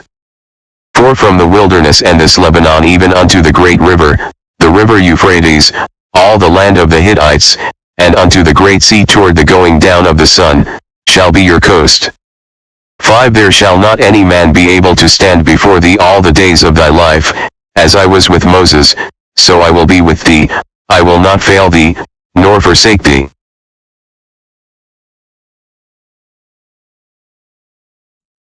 Aaron.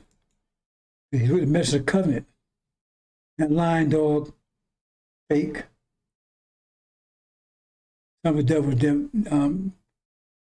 lying, shit and pissing in the bag, Farrakhan.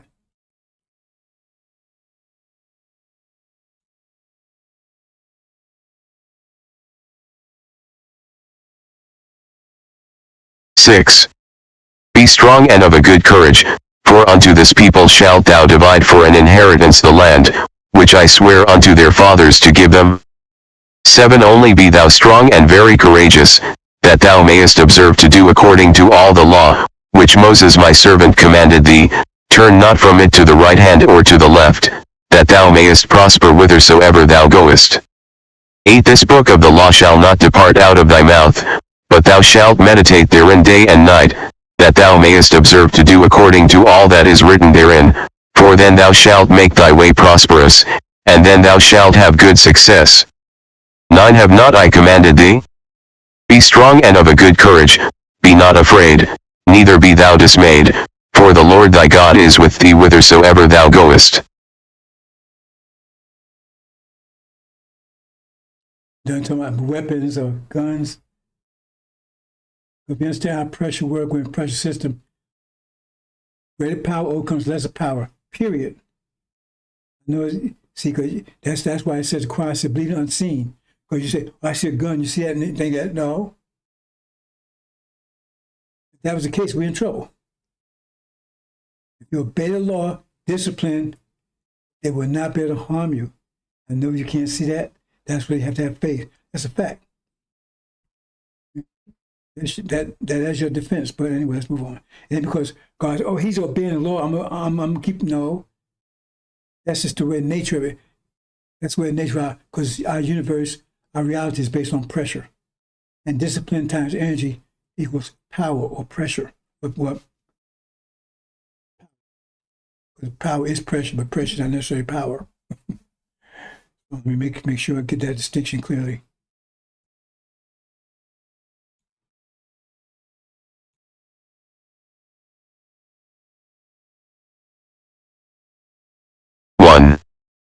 it shall come to pass, when all these things are come upon thee, the blessing and the curse, which I have set before thee, and thou shalt call them to mind among all the nations, whither the Lord thy God hath driven thee, to, and shalt return unto the Lord thy God, and shalt obey his voice according to all that I command thee this day, thou and thy children, with all thine heart, and with all thy soul. 3. That then the Lord thy God will turn thy captivity, and have compassion upon thee, and will return and gather thee from all the nations, whither the Lord thy God hath scattered thee. For if any of thine be driven out unto the outmost parts of heaven, from thence will the Lord thy God gather thee, and from thence will he fetch thee. 5. And the Lord thy God will bring thee into the land which thy fathers possessed, and thou shalt possess it, and he will do thee good, and multiply thee above thy fathers.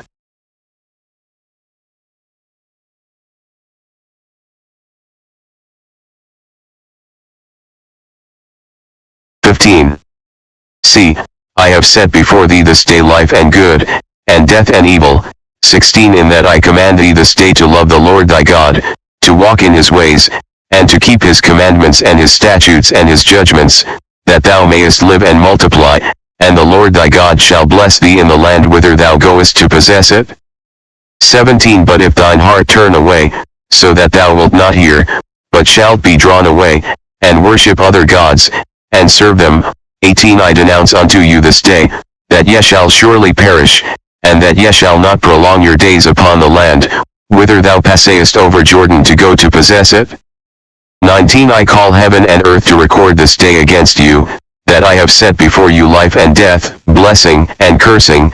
Therefore choose life, that both thou and thy seed may live. 20. That thou mayest love the Lord thy God, and that thou mayest obey his voice, and that thou mayest cleave unto him, for he is thy life, and the length of thy days, that thou mayest dwell in the land which the Lord sware unto thy fathers, to Abraham, to Isaac, and to Jacob, to give them.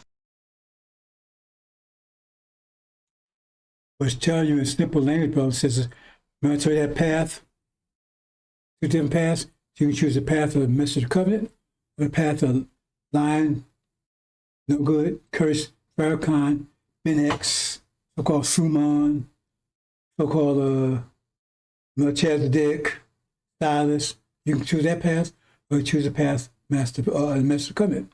That's what it's right there. There are two paths. Choose the one you want to choose. Nobody's going to force you either way. I'm not trying to convince you either way. I'm just telling you. If you choose that path, fine. Go. Hurry up. I mean, I'd be bothered with you.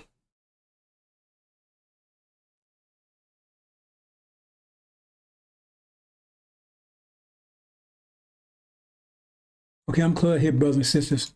All these are parasites. These are messengers. These are devil's children. He was told to live off of us. Can't live off of them. Master, you ain't live off us.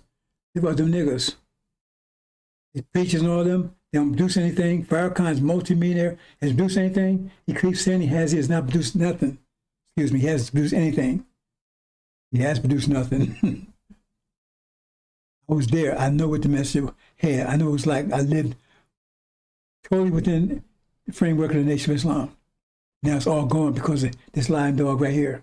He got rich. He raped me, raping his sisters. Right? About doing fundraising and everything. He's pimping them. I put that away. That's all. These are the demons. It's the chaff, living off the wheat. That's where I want you to leave. So-called politicians, Black Caucus.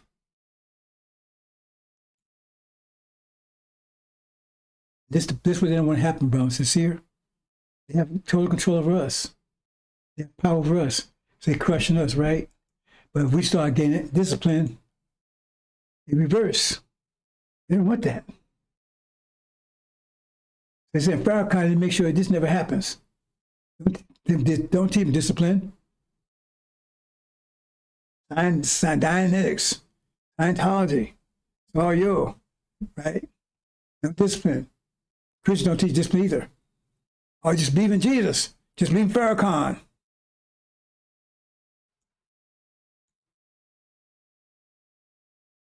Okay, I'm closing, brothers and sisters.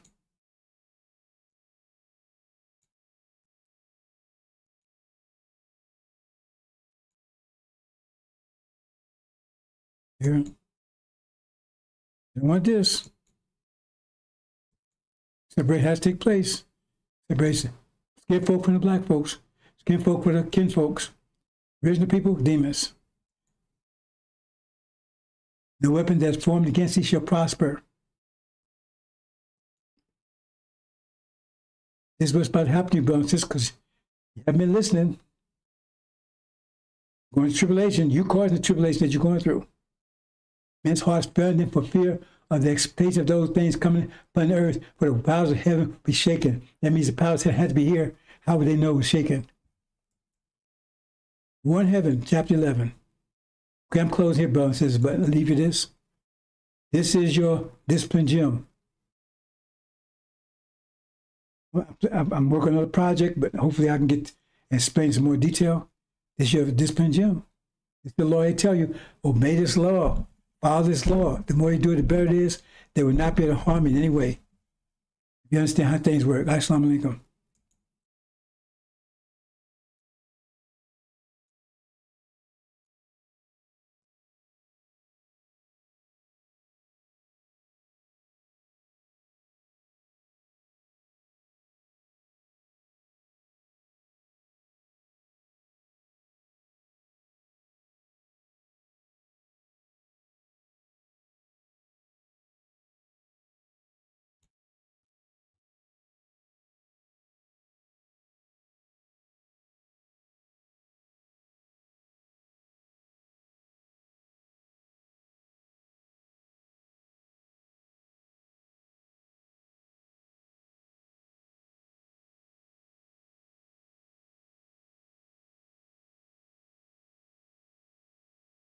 We have a lot of that going on, so we're taking care of our farmers. We can't let our farmers not have anybody,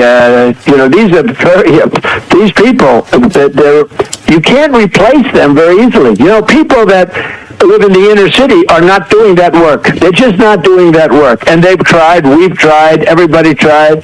They don't do it. These people do it naturally. I said, what happens if they get it to a farmer the other day? What happens if they get a bad back? He said, they don't get a bad back, sir, because if they get a bad back, they die. I said, that's interesting, isn't it? Well, you heard that. Donald Trump is a believer in eugenics. He believes that white people are the superior race. And inner city is code for black people. And he believes black people cannot now work on the farms. I guess they're not good enough for that. So Hispanic people can do it because they have the backs for it. This is what this man is saying out loud in interviews. He is a racist. It's been proven time and time again. The man had Mein Kampf on his bedside table that he would read at night.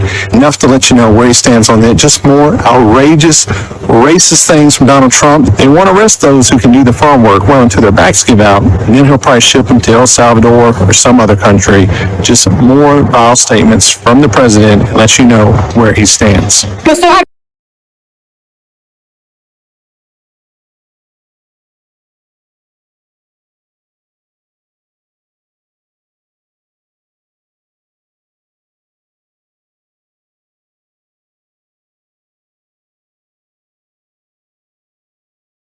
When they were arresting people for praying outside of abortion clinics. I mean, I do think the UK, and I say this as, someone who is half English, I think it's reached, or it is quickly reaching a point where democratic reforms are going to be pretty tough because of the demographic change.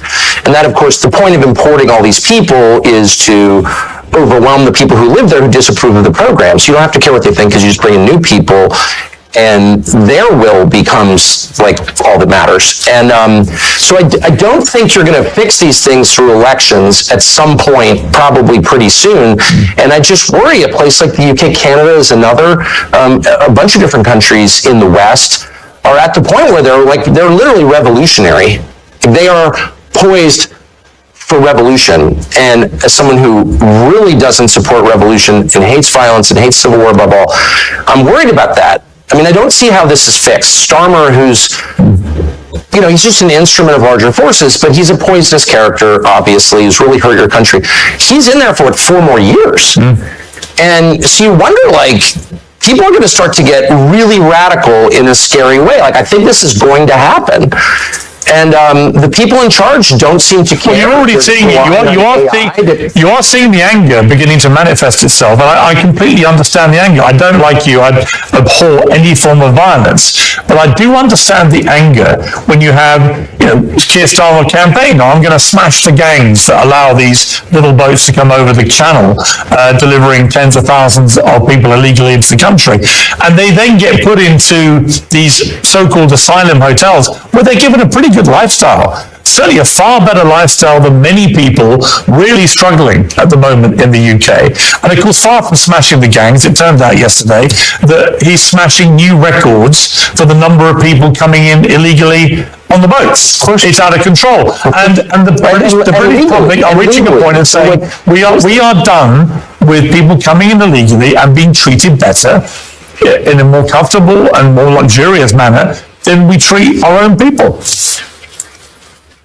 Well, the whole point is to humiliate and degrade the indigenous population of the British Isles, the white population. That's the whole point. And are they really going to do something about it? What would that be exactly?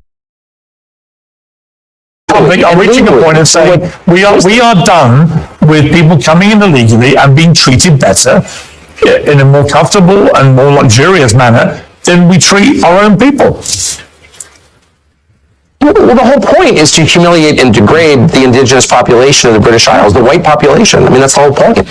And are they really going to do something about it? What would that be exactly? You'd really have to force a lot of people to go back to their countries of origin, millions of people, and you need to do it really soon. And are they actually willing to do that? I don't know, but these are existential questions that we have been browbeat into ignoring for decades. But the question is is Ireland Ireland? If it's majority non-Irish? Oh, shut up, they're Irish. No, they're actually not Irish. Same with the UK, same with England, Scotland, Wales. It's all changing so fast. Nothing like this has ever happened in all of history, except when, say, the Mongols swept across the steppe and raped everybody. That was true demographic change on this scale.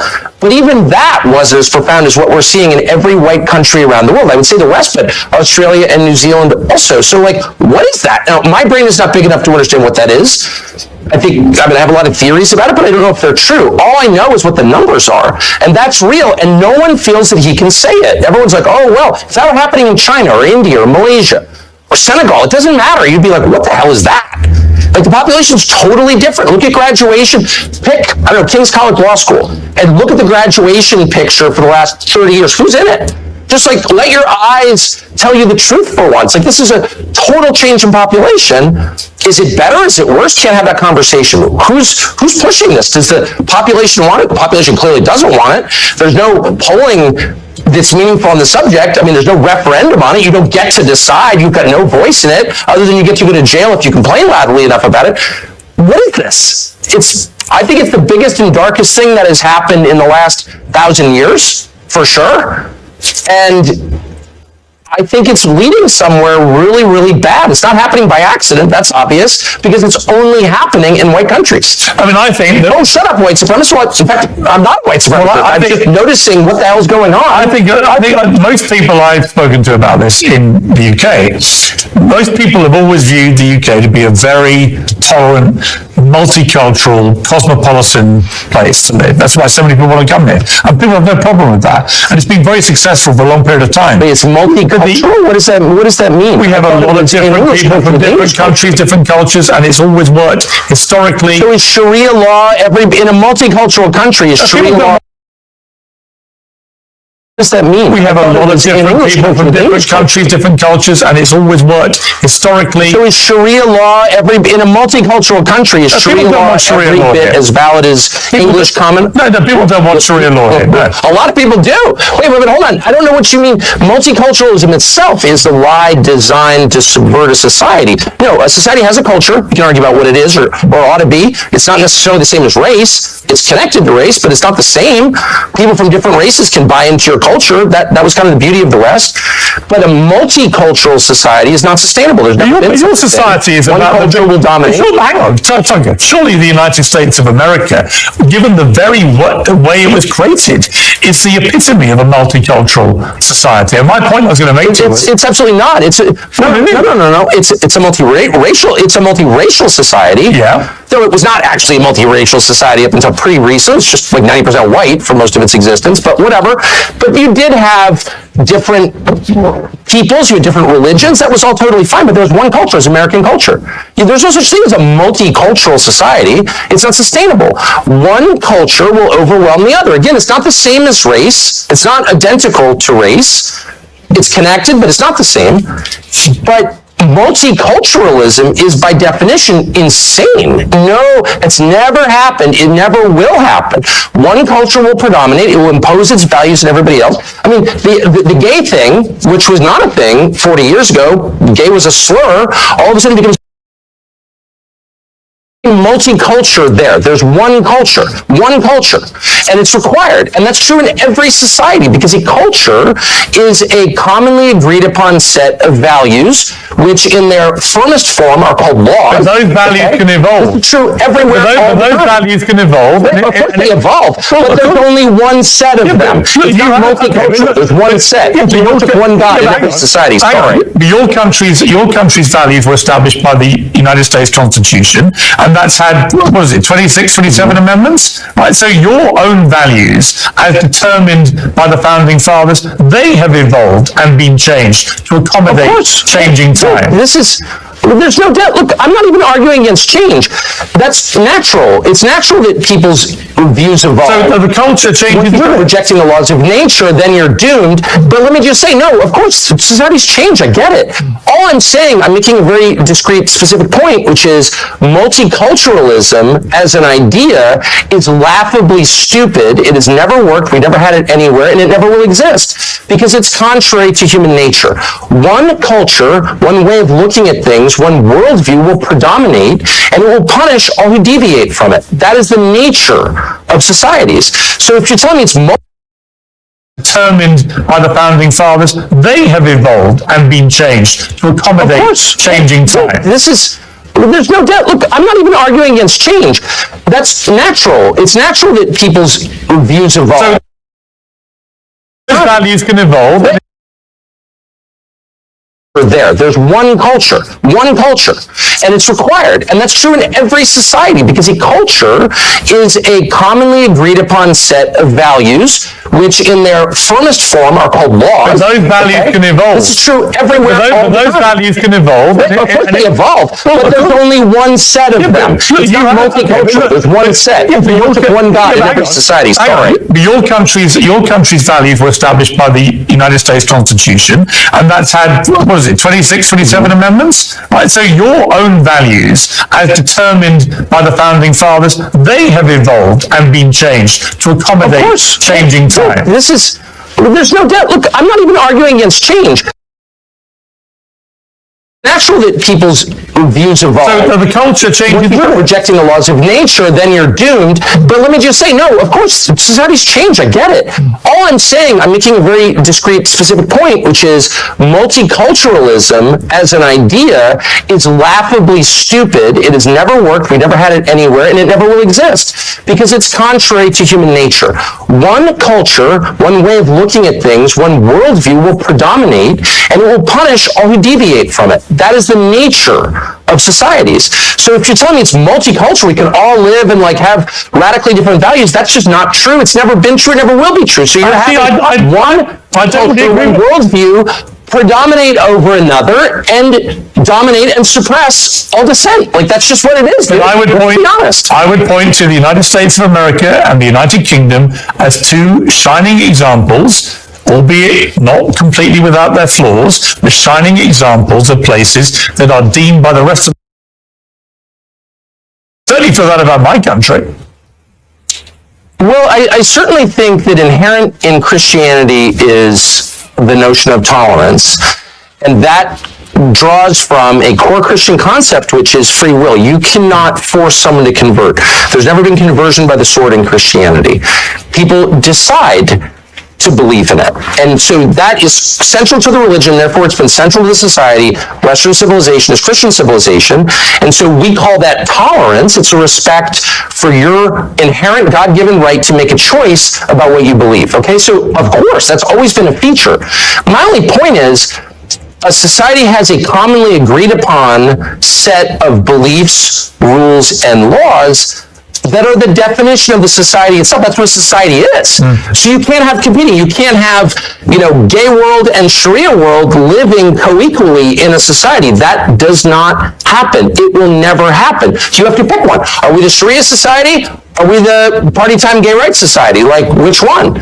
And you can't face that reality, so you're just sort of snoozing along until the inevitable point where you can wake up and be like, my values have no bearing on what our society is anymore, because we've been invaded by other people with a totally different worldview, and they're now in charge. And that day is coming very soon for your country, and maybe it'll improve it. I don't think the UK could be a lot worse than it already is. It's this kind of disgusting, sad, self-hating, suicidal island that was once great. It kills me to see it as a half-English person, but that day is coming. It will change. You will either decide to be Western or Eastern. That's a choice that we're all going to face. I don't want to face that choice, but it's being foisted upon us by the architect. That's a choice that we're all going to face. Suicidal island that was once great. It kills me to see it as a half-English. That day is coming. It will change. You will either decide to be Western or Eastern. That's a choice that we're all going to face. I don't want to face that choice, but it's being foisted upon us by the architects of mass migration. Sorry. I would question your characterization of my country as a sad, disgusting, the rest of it suicidal nation. I feel none of those things.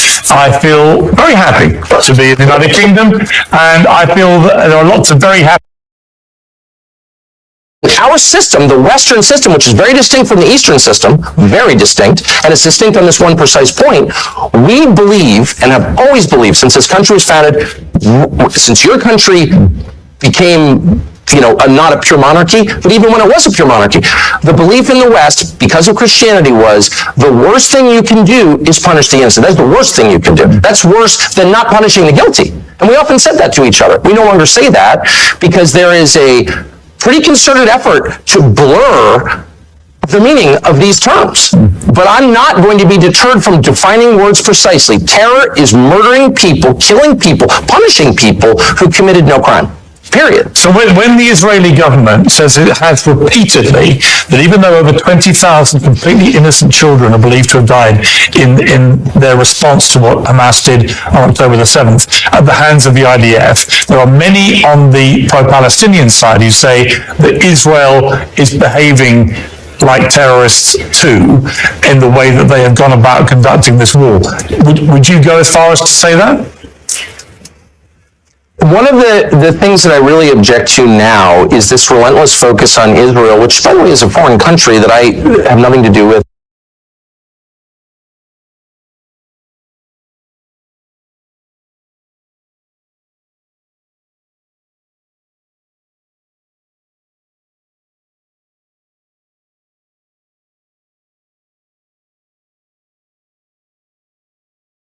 We've done this before. Now, maybe today things are different, and we will end up living in a nation that is sharply divided and may ultimately produce something else. But I'm an American. I love my country. I want to see it stay together. I'm interested in social cohesion, which means that I think our laws, customs, and culture have to be dominant. We can accept some diversity on the edges, but not fundamental division. I think we're in a state of fundamental division. So when I bring up Sharia law, I've sat in many discussions with many people that said, well, I don't care what people look like, but I do care about Sharia law, and I don't want that practiced anywhere near my family or in my country. And that's something you should be aware of. So the notion that someone can come here and say, well, that's part of my religion and we're going to abide by Sharia law, they're going to find serious resistance and opposition in the country. That's It's because it matters. It's this thing we call societal cohesion. Nations do not exist on their own. They have a core population. Our core population from the very beginning was always at least 80% European and Christian and about 15 to 20% African. But when you start bringing in huge numbers, millions, who are fundamentally different from the core population, you are going to get violence, anger, and conflict. How many times have you heard people say, if you bring people in from the developing world, what do you get? The developing world. And now we've got that. You can't bring in hundreds of thousands of people from Somalia, plant them, of all places, in Minnesota, and then be shocked that, no, they're not Americans. They're not really interested in being Americans. They're foreigners living on American soil. Nobody wants to say that publicly. If you do, oh, well, you're a racist. Well, you know, the world is full of racists. The real war that's going to decide our fate is not going to be fought anywhere overseas. It's going to be fought right here inside the United States. Are we going to survive as a republic, as an English-speaking republic that rests on the foundations of Western civilization? Or are we going to become something else? One point that is The Constitution was completed in 1789. I think we had 5 million people living in the 13 British colonies. We were 90% white, that is excluding the Africans who were in the country who had been brought here as slaves. But we were 90% white. We were 90% Protestant. And this may be hard for you to believe, but the people that wrote that were trying to protect all of the Protestant sects from a state church on the model of the Church of England and the Roman Catholic Church. That's one of the reasons it was almost 100 years or more after that before people began to finally accept Catholicism as a religion, because it was viewed as political power. My point to you is the Constitution is outdated.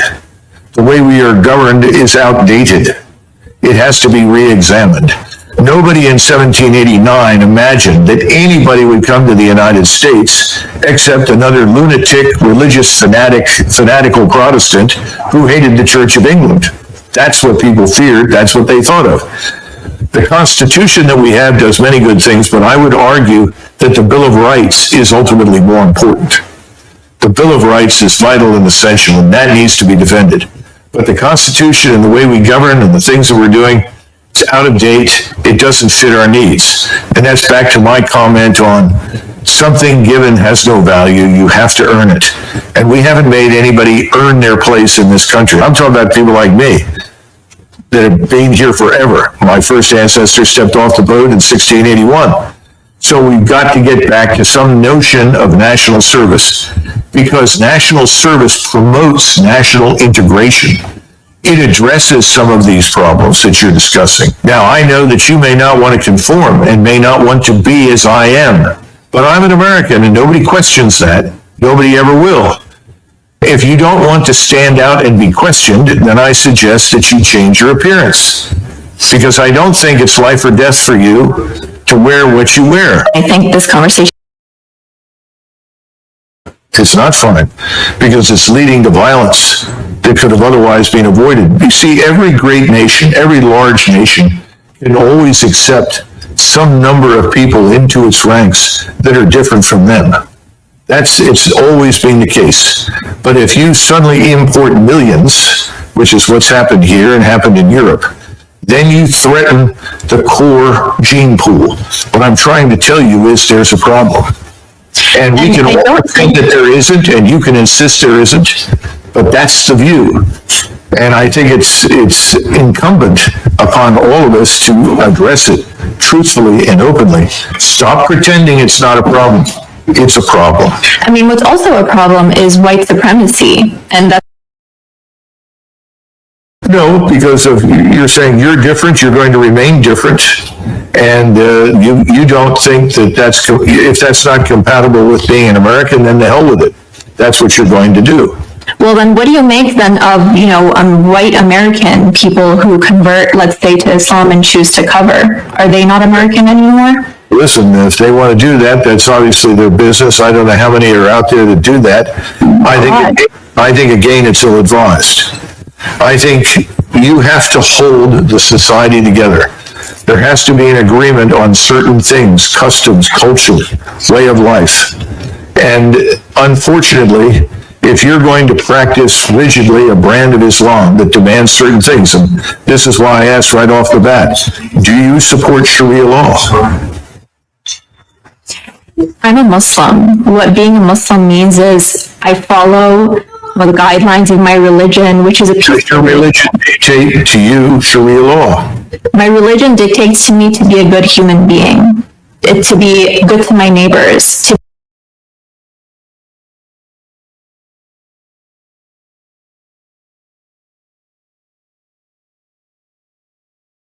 that the most powerful force in today's Republican Party is represented by what Charlie Kirk said. It is this drive to make America a white Christian nation. I got to tell you, this is what they say privately. This is not what they say publicly. This is what Charlie Kirk said publicly. And Joe, again, one of the reasons I wanted to have you on, because you know these people very, very well. Yeah. You said it yourself. You were one of the strongest voices. You were one of the folks who understood the incendiary language when you were in Congress, when you had your radio show, and how people loved when you did it. And then when you chose to apologize for that and turn away from it, oh my God, they literally have just tried to destroy you because of that. Yeah, again, you know the deal, Roland, right? I came out publicly against Trump 7 years. For 7 years, I put up with death threats on a regular basis. Nobody is welcome in that party unless you bow down to what this force is, this MAGA force. And again, look, there have been some people on the left who've celebrated Charlie Kirk's murder. Shame on them, be better people, but this is much worse, Roland, what my former friends are doing on the right, because they are turning this into a holy war. When you say we declare war on the left because of what some 22-year-old young guy did in Utah, and then you declare war on the whole left, that's a lot worse than celebrating Charlie Kirk's murder, because that's dishonest, but that's also inciting hate and violence. And Roland, look, Trump's an idiot. So yeah, Trump says the left, the problem in the country is the left. J.D. Vance is not an idiot. What did J.D. Vance say today, right? He was subbing for Charlie Kirk on his radio show, and he spent the entire show going after the left, going after them, they, them. Man, Democrats need to wake up, Roland. This is a really serious deal by my former colleagues. The stuff that I hear privately from them right now, Roland, for the last 5 days, I mean, they want to go to war. This is a holy war. Oh, it absolutely is. And what really jumps out at me on this very thing here, Joe, and I've been saying this, I played the speech 2 weeks ago that mainstream media just ignored, of Missouri Senator Eric Schmidt, who gave a speech at NatCon, Peter Thiel's group, where he literally gave a white nationalist speech, where he said our ancestors fought for this country to be ours and no one else. He was talking about white people. He was basically saying, if you are Black, Latino, Asian American, or even Native American, America is not for you. And folks just ignored it. And so people need to understand, again, what they're saying, why they're saying it. And yes, there are many evangelicals, any very conservative white Christians who are pushing this as well. And you nailed it. They want a holy war. They want a race war. They want this to be a white country. It is clear as day. And Roland, really important point, Charlie Kirk at only 31, the impact he had because he was one of the most successful pushers of this white Christian nationalistic idea. And so I think that's why all of his defenders are out there so strenuously denying he said anything divisive, because they know if you really go through Charlie Kirk's public record, everything he said about people of color and black women and Muslims and gays and transgenders, if people took the time to go through all of that, and that was put out for average people to see, they'd be blown away by it. That's why his defenders are like supercharged right now. They don't want that record to be seen. Today, you mentioned, and I mentioned as well, Vice President J.D. Vance sitting to do his show. And listen to this man just blatantly lie, Joe. Play it. I read a story in The Nation magazine about my dear friend Charlie Kirk. Now, The Nation isn't a fringe blog. It's a well-funded, well-respected magazine whose publishing history goes back to the American Civil War. George Soros' Open Society Foundation funds this magazine, as does the Ford Foundation and many other wealthy titans of the American progressive movement. The writer accuses Charlie of saying, and I quote, "Black women do not have brain processing power to be taken seriously." But if you go and watch the clip, the very clip she links to, you realize he never said anything like that. He never uttered those words. He made an argument against affirmative action as a policy. He criticized a specific Supreme Court justice as an individual. He never said anything about black women as a group. He made an argument for judging people of all races and backgrounds by their own individual merits. Bullshit. Okay, Joe, this is actually what he said. No, Roland, that's utter bullshit. In fact, you know, if we would have said 3 weeks ago, Blake, if we would have said that Joy Reid and Michelle Obama and Sheila Jackson Lee and Ketanji Brown Jackson were affirmative action picks, we would have been called racist. But now they're coming out and they're saying it for us. They're coming out and they're saying, I'm only here because of affirmative action. Yeah, we know.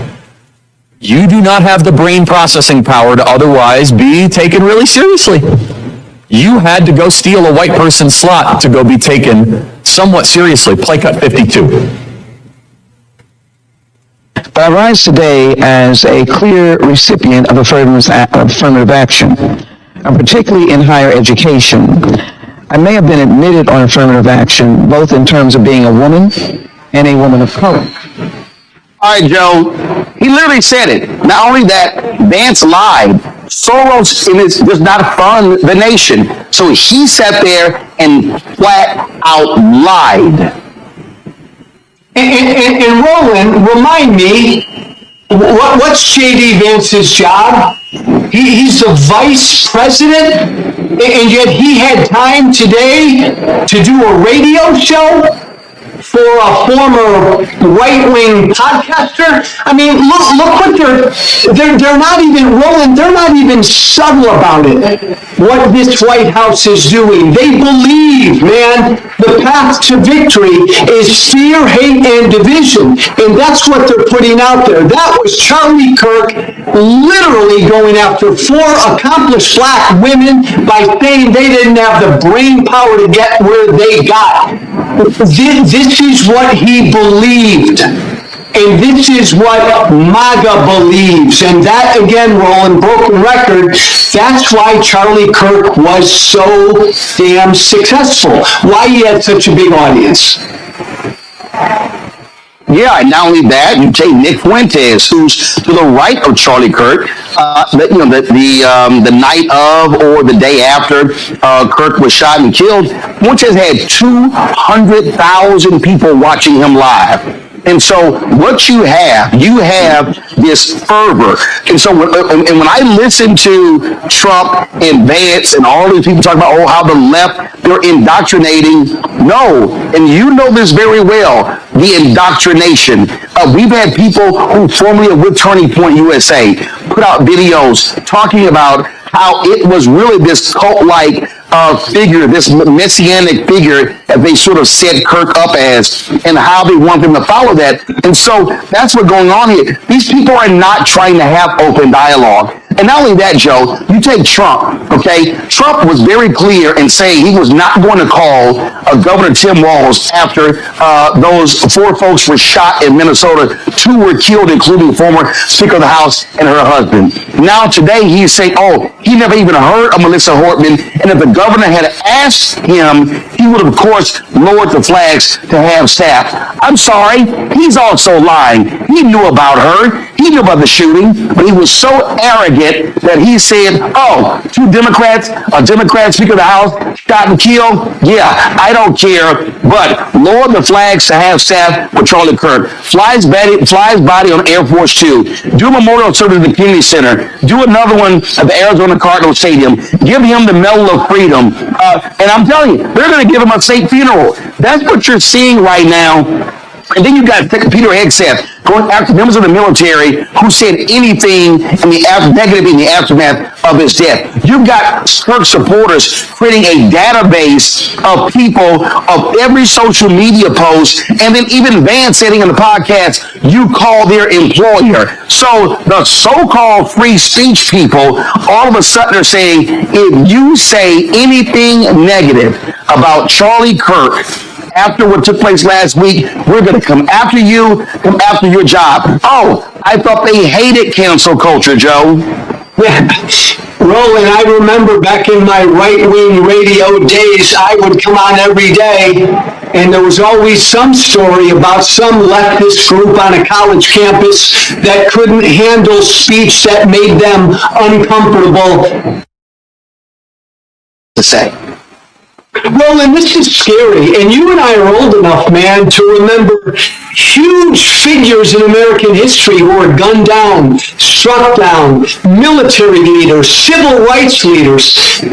We are treating this 31-year-old podcaster, MAGA influencer, like he's Jesus Christ. So I come from the right. Why are my old colleagues and friends on the right doing this, Roland? Because the right wants a religious war. Let's just call it. They want a civil war. They want a holy war. That's why they're putting him up to be some Jesus-like martyr. Absolutely. I mean, Glenn Beck literally came out and said he was a civil rights leader. Oh my God, stop it. Stop it. I've seen people say, I've seen a lot of these videos, I'm leaving my church because my pastor did not mention him. This was a Christian warrior. And let's just be clear. You said it, white Christian nationalists. It's slaveholder religion. We heard a lot of this stuff during slavery, during Jim Crow, things along those lines. And this whole idea about, it was about debate. It was about, exchange of ideas. I mean, come on, let's just stop it. And so we see what's going on here. We see the games that are being played. And then what gets me, Joe, is this whole deal of, oh my God, the left, how they indoctrinated him and the accused killer going to a university. The dude was at a university for 1 semester, Joe. You're trying to tell me that 1 semester at a mostly white institution in Mormon, Utah, which is not a liberal bastion, somehow just radicalized him? I mean, it really is showing folks the hand they're trying to play. Yeah, and I think even on top of that, Roland, I think it was like some technical school. So it wasn't some crazy liberal arts school for a semester. Look, cut through all the BS. The Speaker of the House, Mike Johnson, has publicly said that America should be a white Christian country. This is what animates my former party. Roland, you know me, right? Tea Party Hellraiser. I don't come from the left. I left the Republican Party when the Republican Party became MAGA. And my fellow Democrats and folks on the left need to understand, now these people are on the right. Now this is MAGA.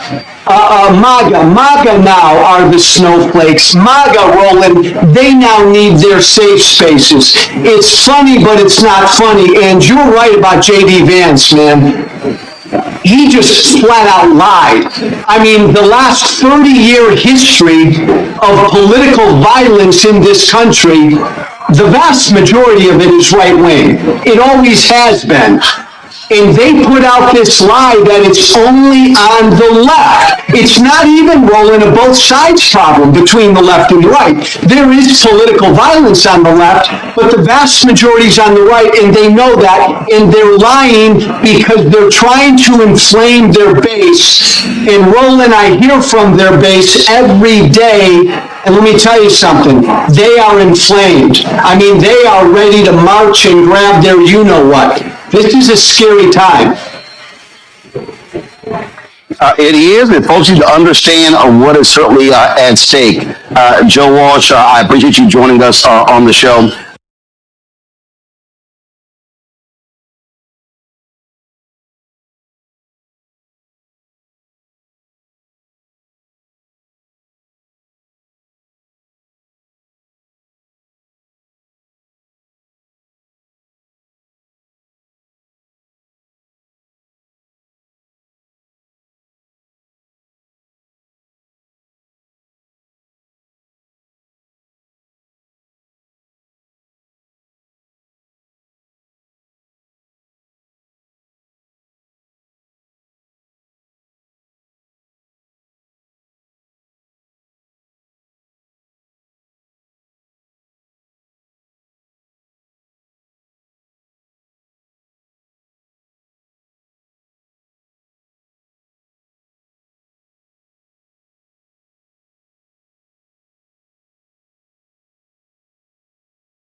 History of the cross, known by their works.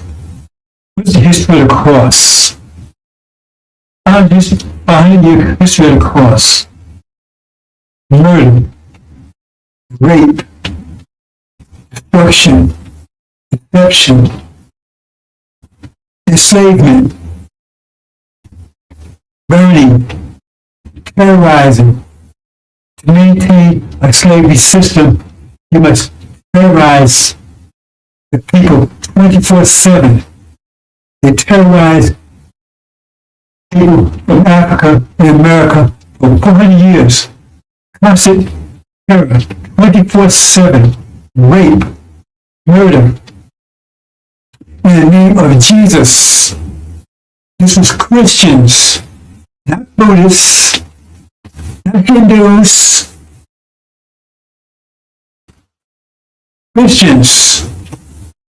Christians, in the name of Jesus. They said Jesus cursed black people. They call them Ham, cursed them to be slaves and persecuted forever. In the name of Jesus, raped our women incessantly, pissed in our mouths, made us eat shit. And they took and tried to clean up, I get, well, not clean up, but make it look more attractive, I guess, by calling it chitlins. It's after slavery, of course, after so-called slavery. Because what they do was not slavery. Look up slavery. Look up slavery. It does include murder, rape, terror. This is a Holocaust. And then now they try to downplay it. Oh, that was 40 years ago. No, it wasn't 40 years ago. It was a million years ago. was 20 years ago. It lasted 400 years. It's enduring today. They took everything away from the slaves. Everything. Their name, their culture, their families, their religion, their minds, everything. Fed their children to alligators as alligator bait. And then they talk about what's going on in Gaza, when they did 1,000 times worse. What's going on in Gaza now is simply just a miniature version of what they did. What they did was far worse than what's going on in Gaza. Gaza's bad. It's genocide. What they did was far worse and much longer. That's the legacy of Christianity. Murder, rape, disease. They wiped out the native population. The genocide and disease. Smallpox blankets. Knowing there was full of disease. Herpes, syphilis. Gonorrhea from seabird animals. So-called common cold was not common. Didn't exist here on this side of the world until they brought it here. Murder, rape. When it was written out, women, they had a cross hanging from their neck. And again, they taught that there was God's will. God's will. Enslavement of our people. And they continue on even today. That's the legacy of Christianity, the cross. So where's your rap sheet? Every time they arrest our people, your rap sheet. What's your rap sheet? How are you going to judge people for murder when you're guilty of murder beyond imagination for hundreds of years? Hundreds of years. Theft. He stole his land. He murdered his people. And of course, the native people here, when the braves would go out hunting, you would come into the camps like cowards and kill women and snatch the children's brains out on the hooves of your horses. This is the legacy of Christianity. That's the legacy of it. The question is, instead of Columbus coming here, Dracula came here, Beelzebub, Wolfman, Frankenstein, Satan, they all came to Columbus. What could they have done that Columbus and those that followed him did? Satan is the God of this world. That's the God they're serving. They have known by their works. What are the works of Christianity? What are the works of Christianity? What are the works of Christianity? Evil, deception, mischief, bloodshedding. It goes on today. What's going on in Gaza, just reflection and microcosm of what was done here in America for hundreds of years. Raped our women incessantly. They would even rape while they was out in the fields picking cotton. They would jump off their horse and tell them to bend over and rape them. They told them to keep picking cotton while they was doing it. This is the kind of stuff they would do. Make one slave defecate and slave and sit and slave up in the mouth of another slave, and then bound it up so they could spit it out for 7 days. That's a legacy of slavery. You did it all in the name of Jesus. There's a legacy of slavery. Legacy of slavery. 40 years plus. Legacy of Christianity. Legacy of the cross. That's the legacy. That's the true legacy. So whose works are those? Who are you serving? Who are you serving? Legacy of the cross. Where's your rap sheet, America? Gog? Where's your rap sheet, Magog? Britain? Where's your nation? Where's your rap sheet? Antichrist calls Israel. Where's your rap sheet? Then they colonized Africa. They steal the ribbon off everyone. It's the legacy of Christianity. It's been ruling for over 500 years. And now, the threat of nuclear war. It fans off everything. That's a legacy of Christianity in the name of your Jesus.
How's we gonna make it? Sure, you ain't talking about us packing our bags and going westward or going out there in the land. Ain't no cities, no towns, no infrastructure out there. Sure, you ain't talking about that, are you? We ain't going back to Africa. Your land. Our sweat, our tears, our blood has earned us the right to the land. What God wants you to do is come out of their way. Come out of their pagan holiday. When you should be honoring Jesus, you are bunny rabbits. Inviting your children to pay eggs for some Easter brunch. Come out of her. Get the Santa Claus of your house and a tree that is the way of the pagans. Come out of her. St. Valentine's Day. What the heck is that? Excuse me. Of a name, come out of a religion, come out of a culture, come out of a way of life, come out of an educational system. People, and they will put all the shows of Lord, and they should. Jesus, none of the homes.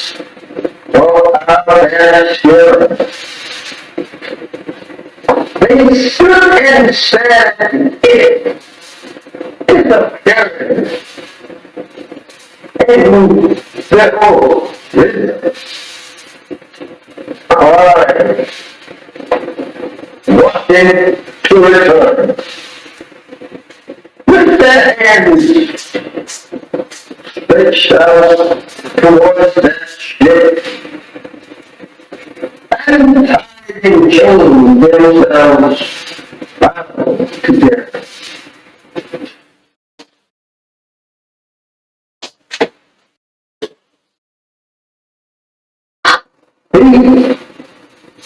And when they were put off on this memorable shows, they took their shattered that ship that brought them to our strange land and these strange people who could not speak either one's language.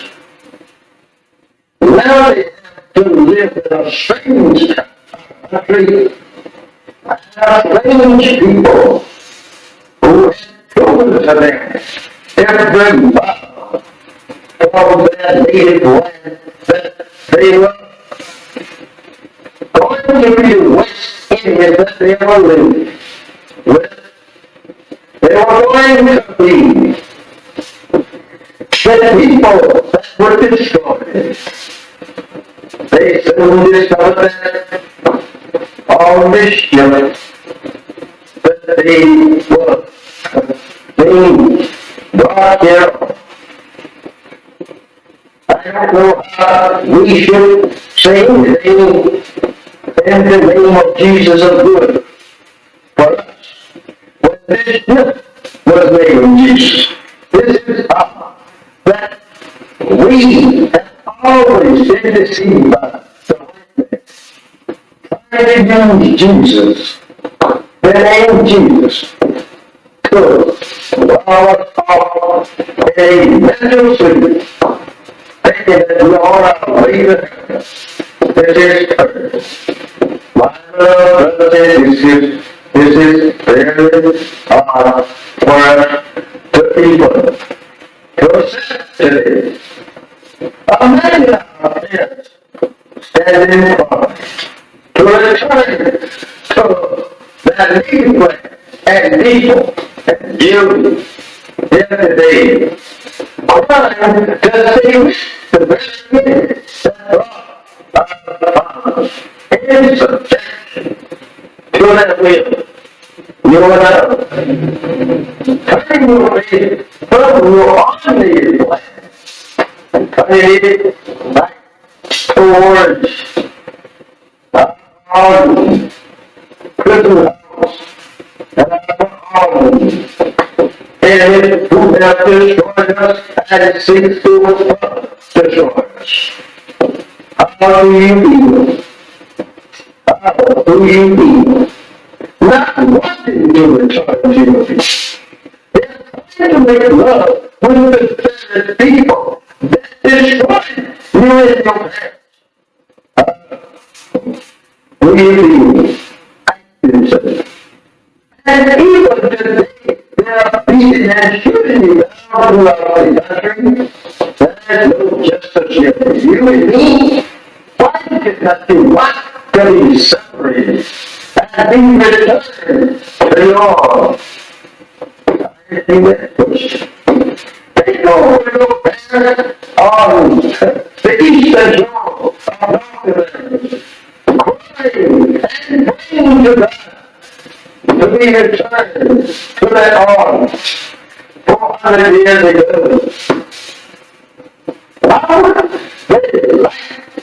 You like to see them rise up in the judgment, condemned for being such fools as now. To live in the land that absolutely enslaved them and killed them and beat them for 300 long years here. They would condemn you as fools. When I wanted to be separated, they go to your arm, purification for your son.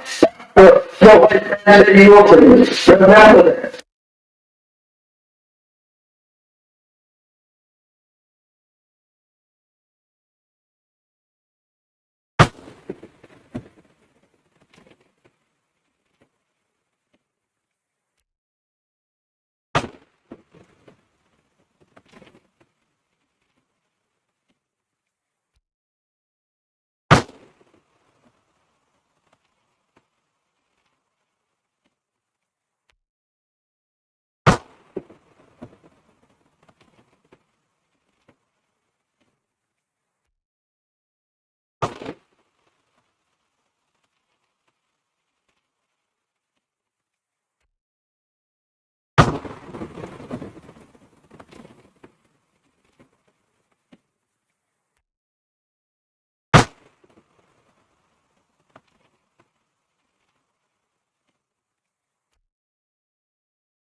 how's we gonna make it?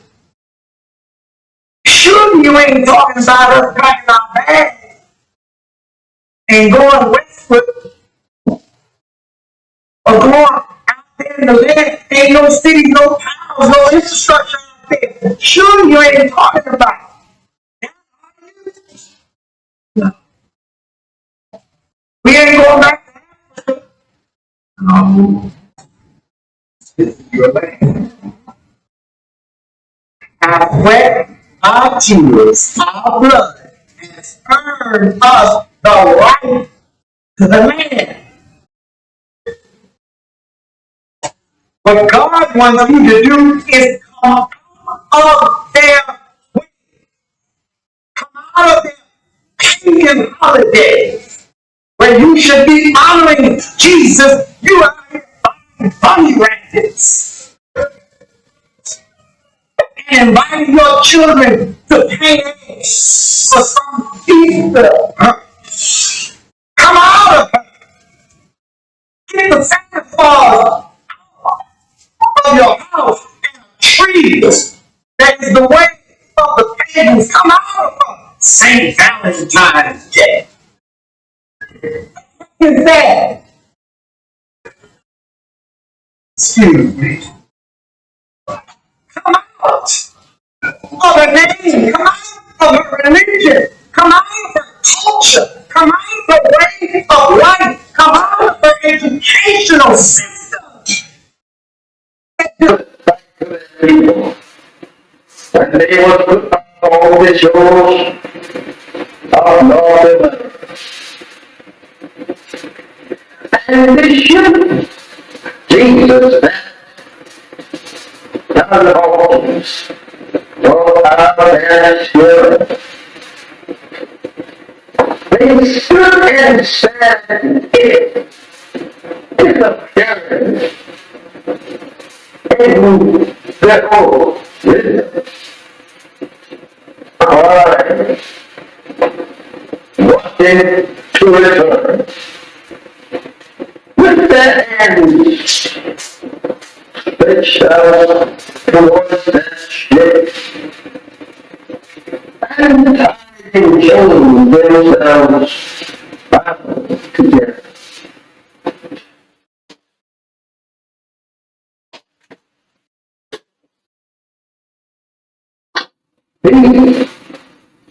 And when they were put off on this memorable shows, they took their staring that ship that brought them to a strange land and these strange people who could not speak either one's language. Now they have to live in a strange country. Strange people who had proven to them every vow from their native land that they were going to be West Indians that they were living with. They were going to be the people that were destroyed.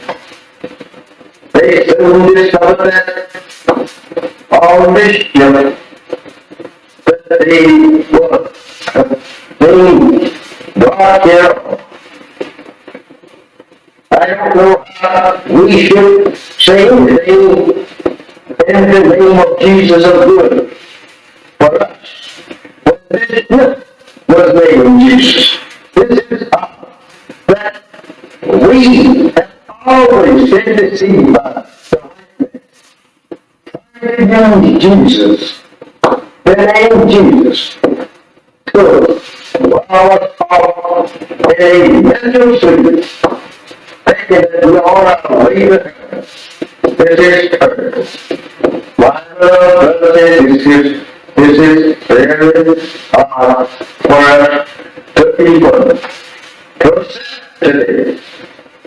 Imagine our parents standing in front to return to that native land and people, you here today, crying to see the very minute that brought in subjection to that will. You are now turning your face from your ordinary plan and turning it back towards our prison house and our and who have destroyed us and seeks to destroy us. How do you feel? How do you feel? Not wanting to return to your peace. They're trying to make love with the people that destroy you and your parents. Do you feel? Active. And even today, there are beating and shooting down throughout the country. There's no justice here for you and me. Why did not you want to be separated and be returned to the Lord? I think that push.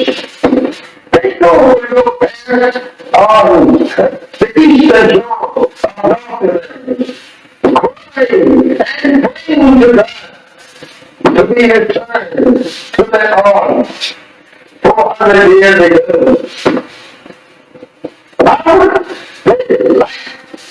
You like to see them rise up in the judgment, condemned for being such fools.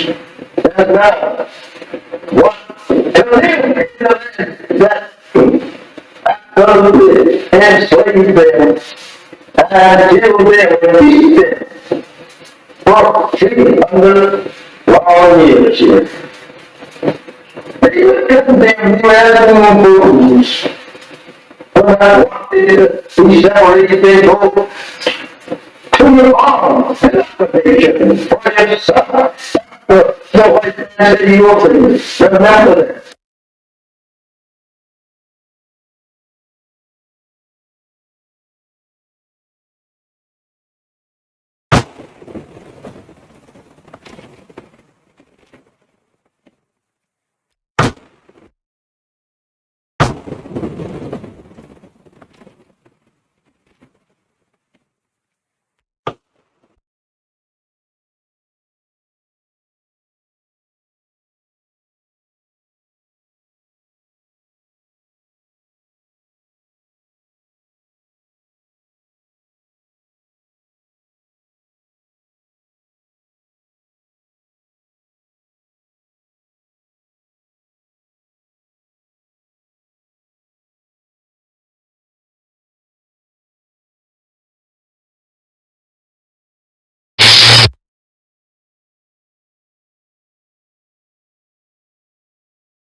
Assalamu alaikum, sisters and brothers.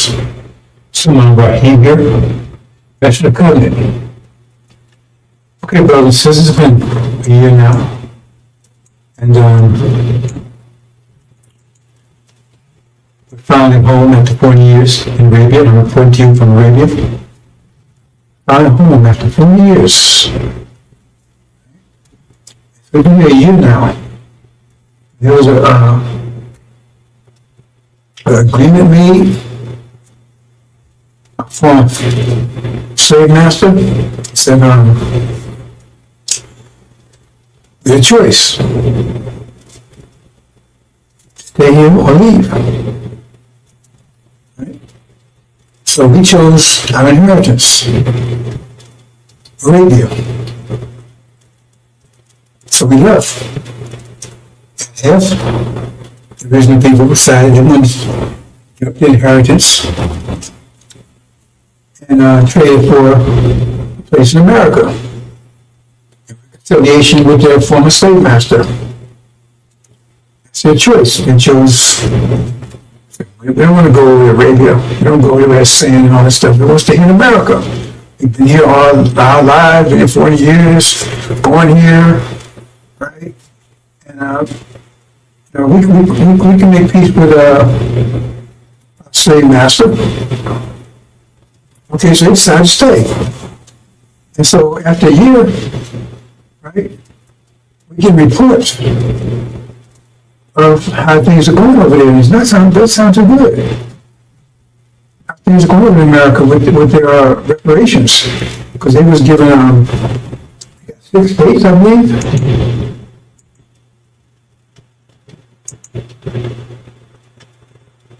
Yeah, see? Yeah. They got those 6 states right there. That's what Farrakhan told me. They was following this in Farrakhan. Farrakhan promised them, they stay there, 6 states, right, in their own land, and they can make reconciliation with from slave master. They're not devils, they're human beings. They just had a rough, they were just, there's some things wrong, but now, they're going to make amends and make reparations. So 6 states. And in addition to that, they gave everybody $1 million. Everybody paid $1 million. Thank you, Farrakhan. They're so happy. Thank you, Farrakhan. Thank you, Farrakhan. And you got 6 states. That's what you promised us. We got 6 states. Thank you. Thank you, Farrakhan. I mean, this was a year ago. 6 states. Thank you, Farrakhan. Right? Everybody got $1 million. Everybody $1 million. They're rejoicing. Oh man, they're so happy. We made it. We got America, man. We got reconciliation for a master. We got 6 states. Everybody got $1 million. We're all rich. That was a year ago. We left. We're in Arabia. They're still back there in America. And now we're getting reports a year later. This was the way it was a year ago, man. They were so happy. They were so happy. And now we get reports of what's going on right now. Let's see. Oops, he says a power failure. Great power failure in those 6 states. Power failure. And just those 6 states. So, and now they were big and massive. They came asking to turn the power. Why can't they do it? Oh, Farrakhan didn't train anybody. He was telling about 6 states and never prepared you for them. So nobody knows how to do it. How to turn the power grid back on. So these big men massive, can you come and turn this thing back on for us? I mean, you would think that if he told them 6 states of promising that he would have prepared them for, right, in schools and education, whatever they needed. But I guess they didn't, because they said, oh, we're not even begging the former master to come and turn the power back on. Then what? This is all that's happening now. I mean, I'm getting these reports in now. A year later. It's like they're coming in every hour. Power grid failure, right? It's a roof, crop failure. All of a sudden, there's no. They looked at the farmers when they're doing farmers said, oh. So then, Massa, what's happening here? How come no? Crap. It turned out that the rain they gave wasn't that fertile. A year later, nothing's growing. Crop failure. And now so what's going to happen here? Right? And then, I mean, all these things, every hour that's coming in, right? And then they look here and they had, a year ago, they had plenty of food on the shelves, right? Now, they look there now and all the food's gone. They're gone. And she said, what am I going to do here? Food's gone. The house is empty. She said, no, we need some food.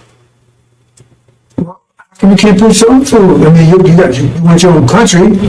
You got your own states. That's your country. And you run it. What are you calling us for? So they're praying. And then, oops, no fuel. But there's no fuel there. Well, you got to buy your fuel. You got to produce your own fuel. What you calling us for? You got your own 6 states now. What you calling us for? Go and get some fuel. You got money. Right? You got your own states. So you ain't tell me what you calling us for. You said you wanted your own, so now you got it. You got your reparations, so we don't owe you anything anymore. We don't owe you anything anymore, so what you calling us for? We don't owe you anything. You said you agreed to 6 states and $1 million per person. You took that instead of the inheritance, what you call Abrahamic covenant, Arabia. Your brothers and sisters, they left, they took that was all for them, they took it. And you said, no, I want this instead. So now you got it. So what you calling us for? Oh, no communications. Oh, man. No communications, right?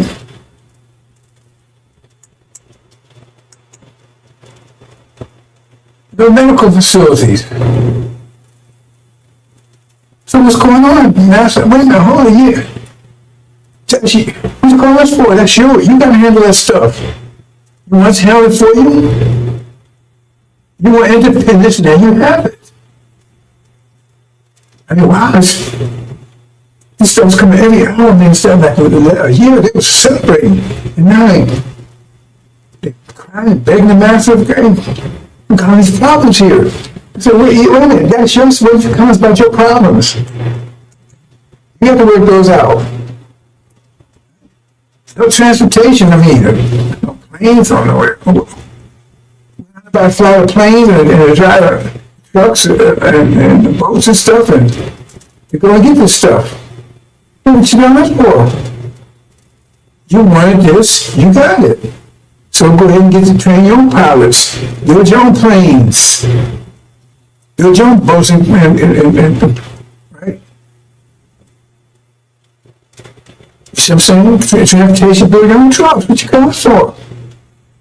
The master, he says, you said you want 6 states, you got it. You want $1 million per person. That was the reparations.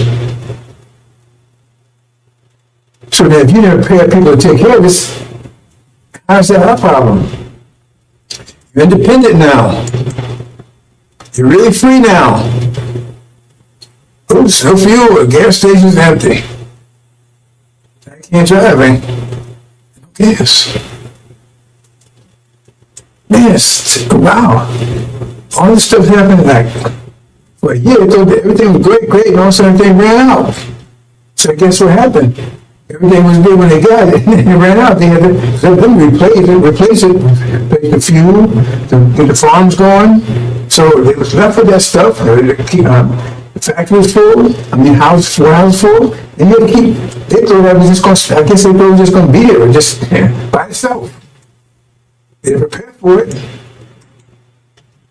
See? And they ain't trained any engineers and scientists and architects and stuff. They didn't train anybody. So Farrakhan, he told you he don't get this for you, but he don't pay you for it. He didn't get anybody to handle this stuff. So what was that all about? So when they asked the master, I said, hey, don't call on me. You was here, you had it when you was here with me. You said you want independence, you want to have reparations, so you gave it to you. Well, calling your brothers over there, they left, they handled their own business. You said you want to stay here. Right? Don't have any professionals or technicians, scientists, doctors, none of that. See? That's what, because if you're going to set reparation, you should be paying for that, right? So if he was telling you about reparation, you should be paying for it. If he said, God said that's where he's going to get you, so God told him he's going to get that for you, then he showed, like when God told Noah there was a flood coming, told him to build an ark, he started building an ark.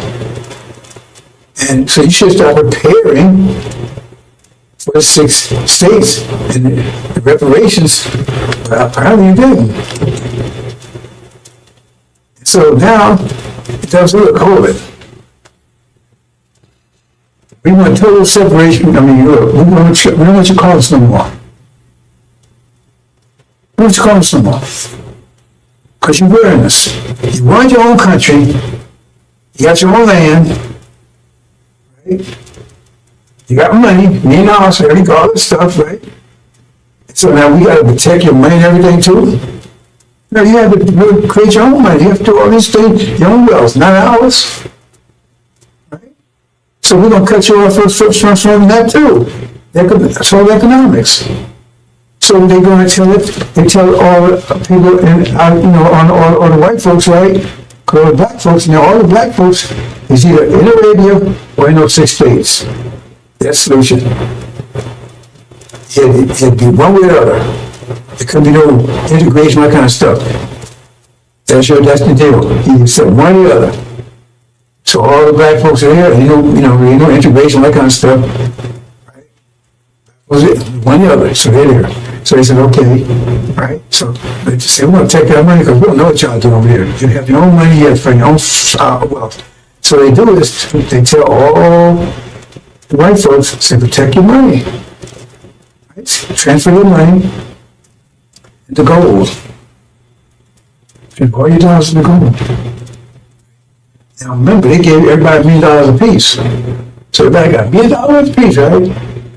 They transfer it to gold. And then what happens is that what they do is they start just printing money.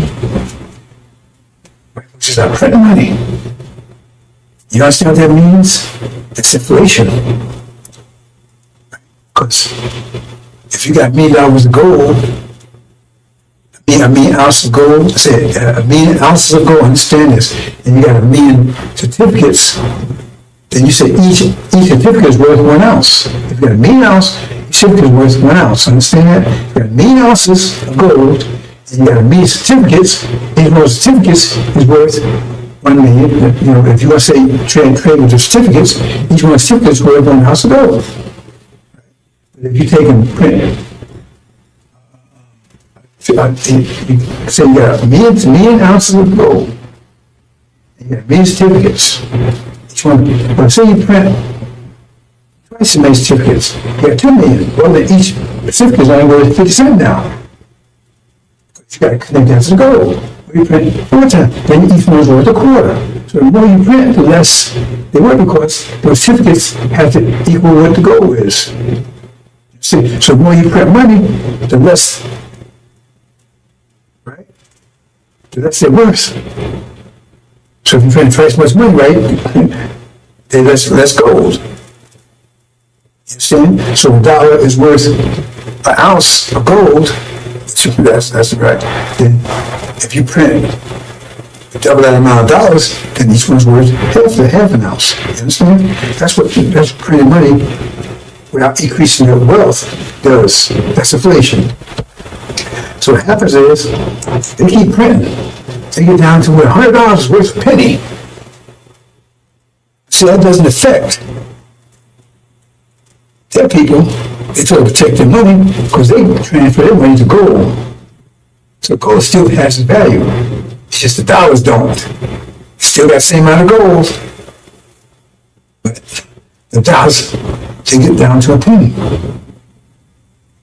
So you can't buy it. You had $1 million, now $1 million worth of $5. That's all it's worth. Make $1. Hardly worth anything. Otherwise, that's our money. You gotta have your money, control your wealth. You can't keep coming at us what you're doing. And you think they would do that? You've been Gaza lately? You see what happened to the trees they made? The so-called natives kept telling you to fall town because they kept making trees, but then they broke the trees.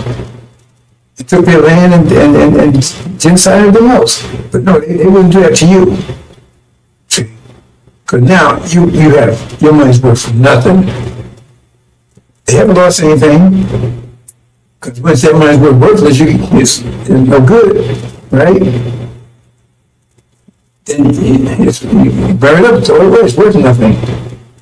People still got gold, and even if they take it, hold on the money, hope to increase again, they use another certificate, use another form of money. So it's still worth nothing. That $1 million you had, you were so happy with now, it's probably worth $1 million. So you can't buy anything $1. Plus the economy's collapse because everything is failing, and you don't know how to repair it. You don't have to communications. You don't have to do any of this stuff. Engineer, but how should I know anything? Because it's our kind of right? He didn't know how to prepare you. He told you to get 6 days. He told you this many, right? Now you're broke. The economy's gone. You have no food, no electricity, no power, anything. It's not their fault. They gave you what you asked for. That you saw at your inheritance for that. And then they closed the border. Because you're going to try to get back into America now. We want to come back in, Master. No, we don't want you back in here. We sorry, we want to come in. No. As you chose, you stay there. They closed the border so you can't get back in here. You can't get back in America, into what you call your land now. Swaziland or something? Farrakhan. They call it Farrakhan. Farrakhan. You met the Farrakhan. Right? So they close the borders, you can't. Because now you're hungry and everything else, your money's worthless. Oh God, I come back, Master, I come back, work for you, I work for Popeye, I do anything you want. No, blacks, either they live in Arabia or they in that land. There are no blacks in America, any place, just in that land, and those that you 6 days. And then you're starving, you ain't got no money's worthless, nothing works, and they close the border. And you see Mr. Anthony on the phone, he told the guy, you get paid to help you. He finally got rid of niggas. Finally got rid of them. So he sitting on the phone, yeah, it worked. We saw him in Revelation, we saw him that said used car. He turned the miles back and everything else, and they bought it. They could have had a BMW. They could have had a Lamborghini. They sold it for BMW. Good. Damn thing didn't work. Now it's starving. Living in tents.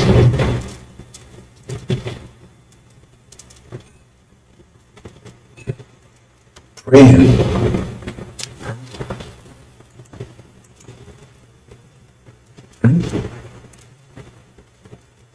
So what? Anyway. What we gonna do, Farrakhan? You told us to take reparations, so we did, but they gave us everything we asked for. What we gonna do, Farrakhan? What we gonna do? Pray.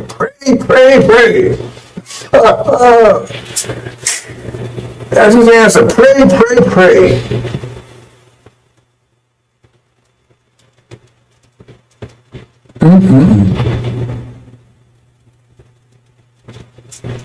That's your reparations. Like Elijah Muhammad said, in a big picture. Leaving, the blacks staying on the shore, the ones stay behind, the devil's whooping their ass. Because they thought you think they would give you some land to take care of you? You think they would do that? They go bankrupt, give everybody $1 million, you know what it is? It was 17 million, that was 17 million times, 17 million times a million is like $17 trillion, I think, something like that. What are they going to do that for you? They want to get rid of you. So now they have to succeed. Because they close the border, and what you going to do? When you want to fight, they come out, they close the border. They got the military around there. They finally got rid of you. No more black problem, no more Negro problem anymore. One goes out of here, and those groups that's here, they're gone, and our hands are clean. And they what they wanted. Or anything. God honors contracts. Remember he honored the contract with Jacob. He sold his birthright for a bowl of soup to Jacob. It was Esau's inheritance. And God honored it. Okay, Jacob, it's yours. You're the one. And that's the deal. Because he ain't your friend. Pharaoh ain't your friend. Pray, pray, pray. That's the answer. This homeland you was promised, you never rejected it. So then you got what you asked for. So they gave you reparations today or tomorrow. How would that scenario not play out like that? What they say, okay, you got it. Tell me how the scenario wouldn't play out like that. And tell me why they wouldn't do it. They love you so much, they can say, okay, we're going to take care of them. And I said, why did they take care of you when you was right here? He's working at Popeyes and then they get up on Section 8, all that stuff right here with they, because you know they're trying to get rid of stuff right now. Trump's trying to get all that stuff right now. Because they're closing on you don't realize it. Anyway, that's just, that's what's happening in America. Wow. Of course, coming there. It's a disaster over there. You know, I just got a call. Oh, really? Really? You serious? Our ambassador just got a call from I don't know what they call it Thailand or something. I've got something called right there. That 16? They're begging us to come and help. Can they come over here? Can we come and get them? Really? Can we come and get them? Bring them? Oh, no. And he been asked, there's Master Farad Muhammad, right? He said, no, hell no. We can go there and get them. I agree with that. Yeah, the bastard said he's called him and he passed away to Master Muhammad. Master Muhammad said, send back, listen, no, we can't come and get you. You chose, you made your choice, live with it. Or die, whatever the situation is. Wow. I can't believe it. They actually sent a message over. Well, they didn't have any communication, but somehow they got the information over to them and said, would we please come and get them? Nope. No, tell them no. And don't waste time communicating with us anymore. You got your land, you got your reputation, you got your money, you got Farrakhan here. Yeah, tell them, talk to them, let them straighten out for you. You want to sell you the idea, you have to sell them. So you want to get reparations, we told you. Suleiman, he was the messenger to you, telling you, look man, let's go home. You said no, you chose not to.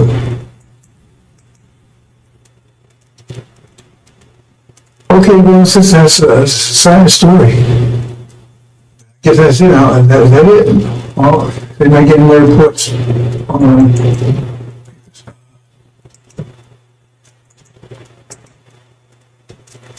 Okay, he says that was Matthew Brock Muhammad's final decision, and I think they closed communication off from there. So that's it, brothers and sisters. We got those ballots that came in.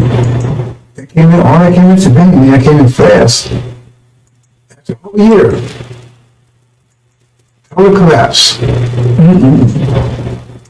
They're begging somebody help. We can't do it. They're master help you. We won't do it. Assalamu alaikum.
Update, brothers and sisters, got another late report in.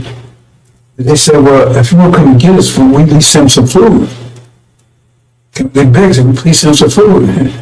That's what I'm saying. I'm not sending a damn thing, nothing, zero. He said, please just send some food.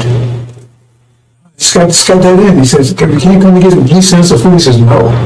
He refused. That's a report. I just got the information from the ambassador. He said that, and he's ready to leave. He says, no. He said, please, just please send us some food. He said, no, no way. You made your choice. Case closed. Just got that in, bro. It's just, that's not like him.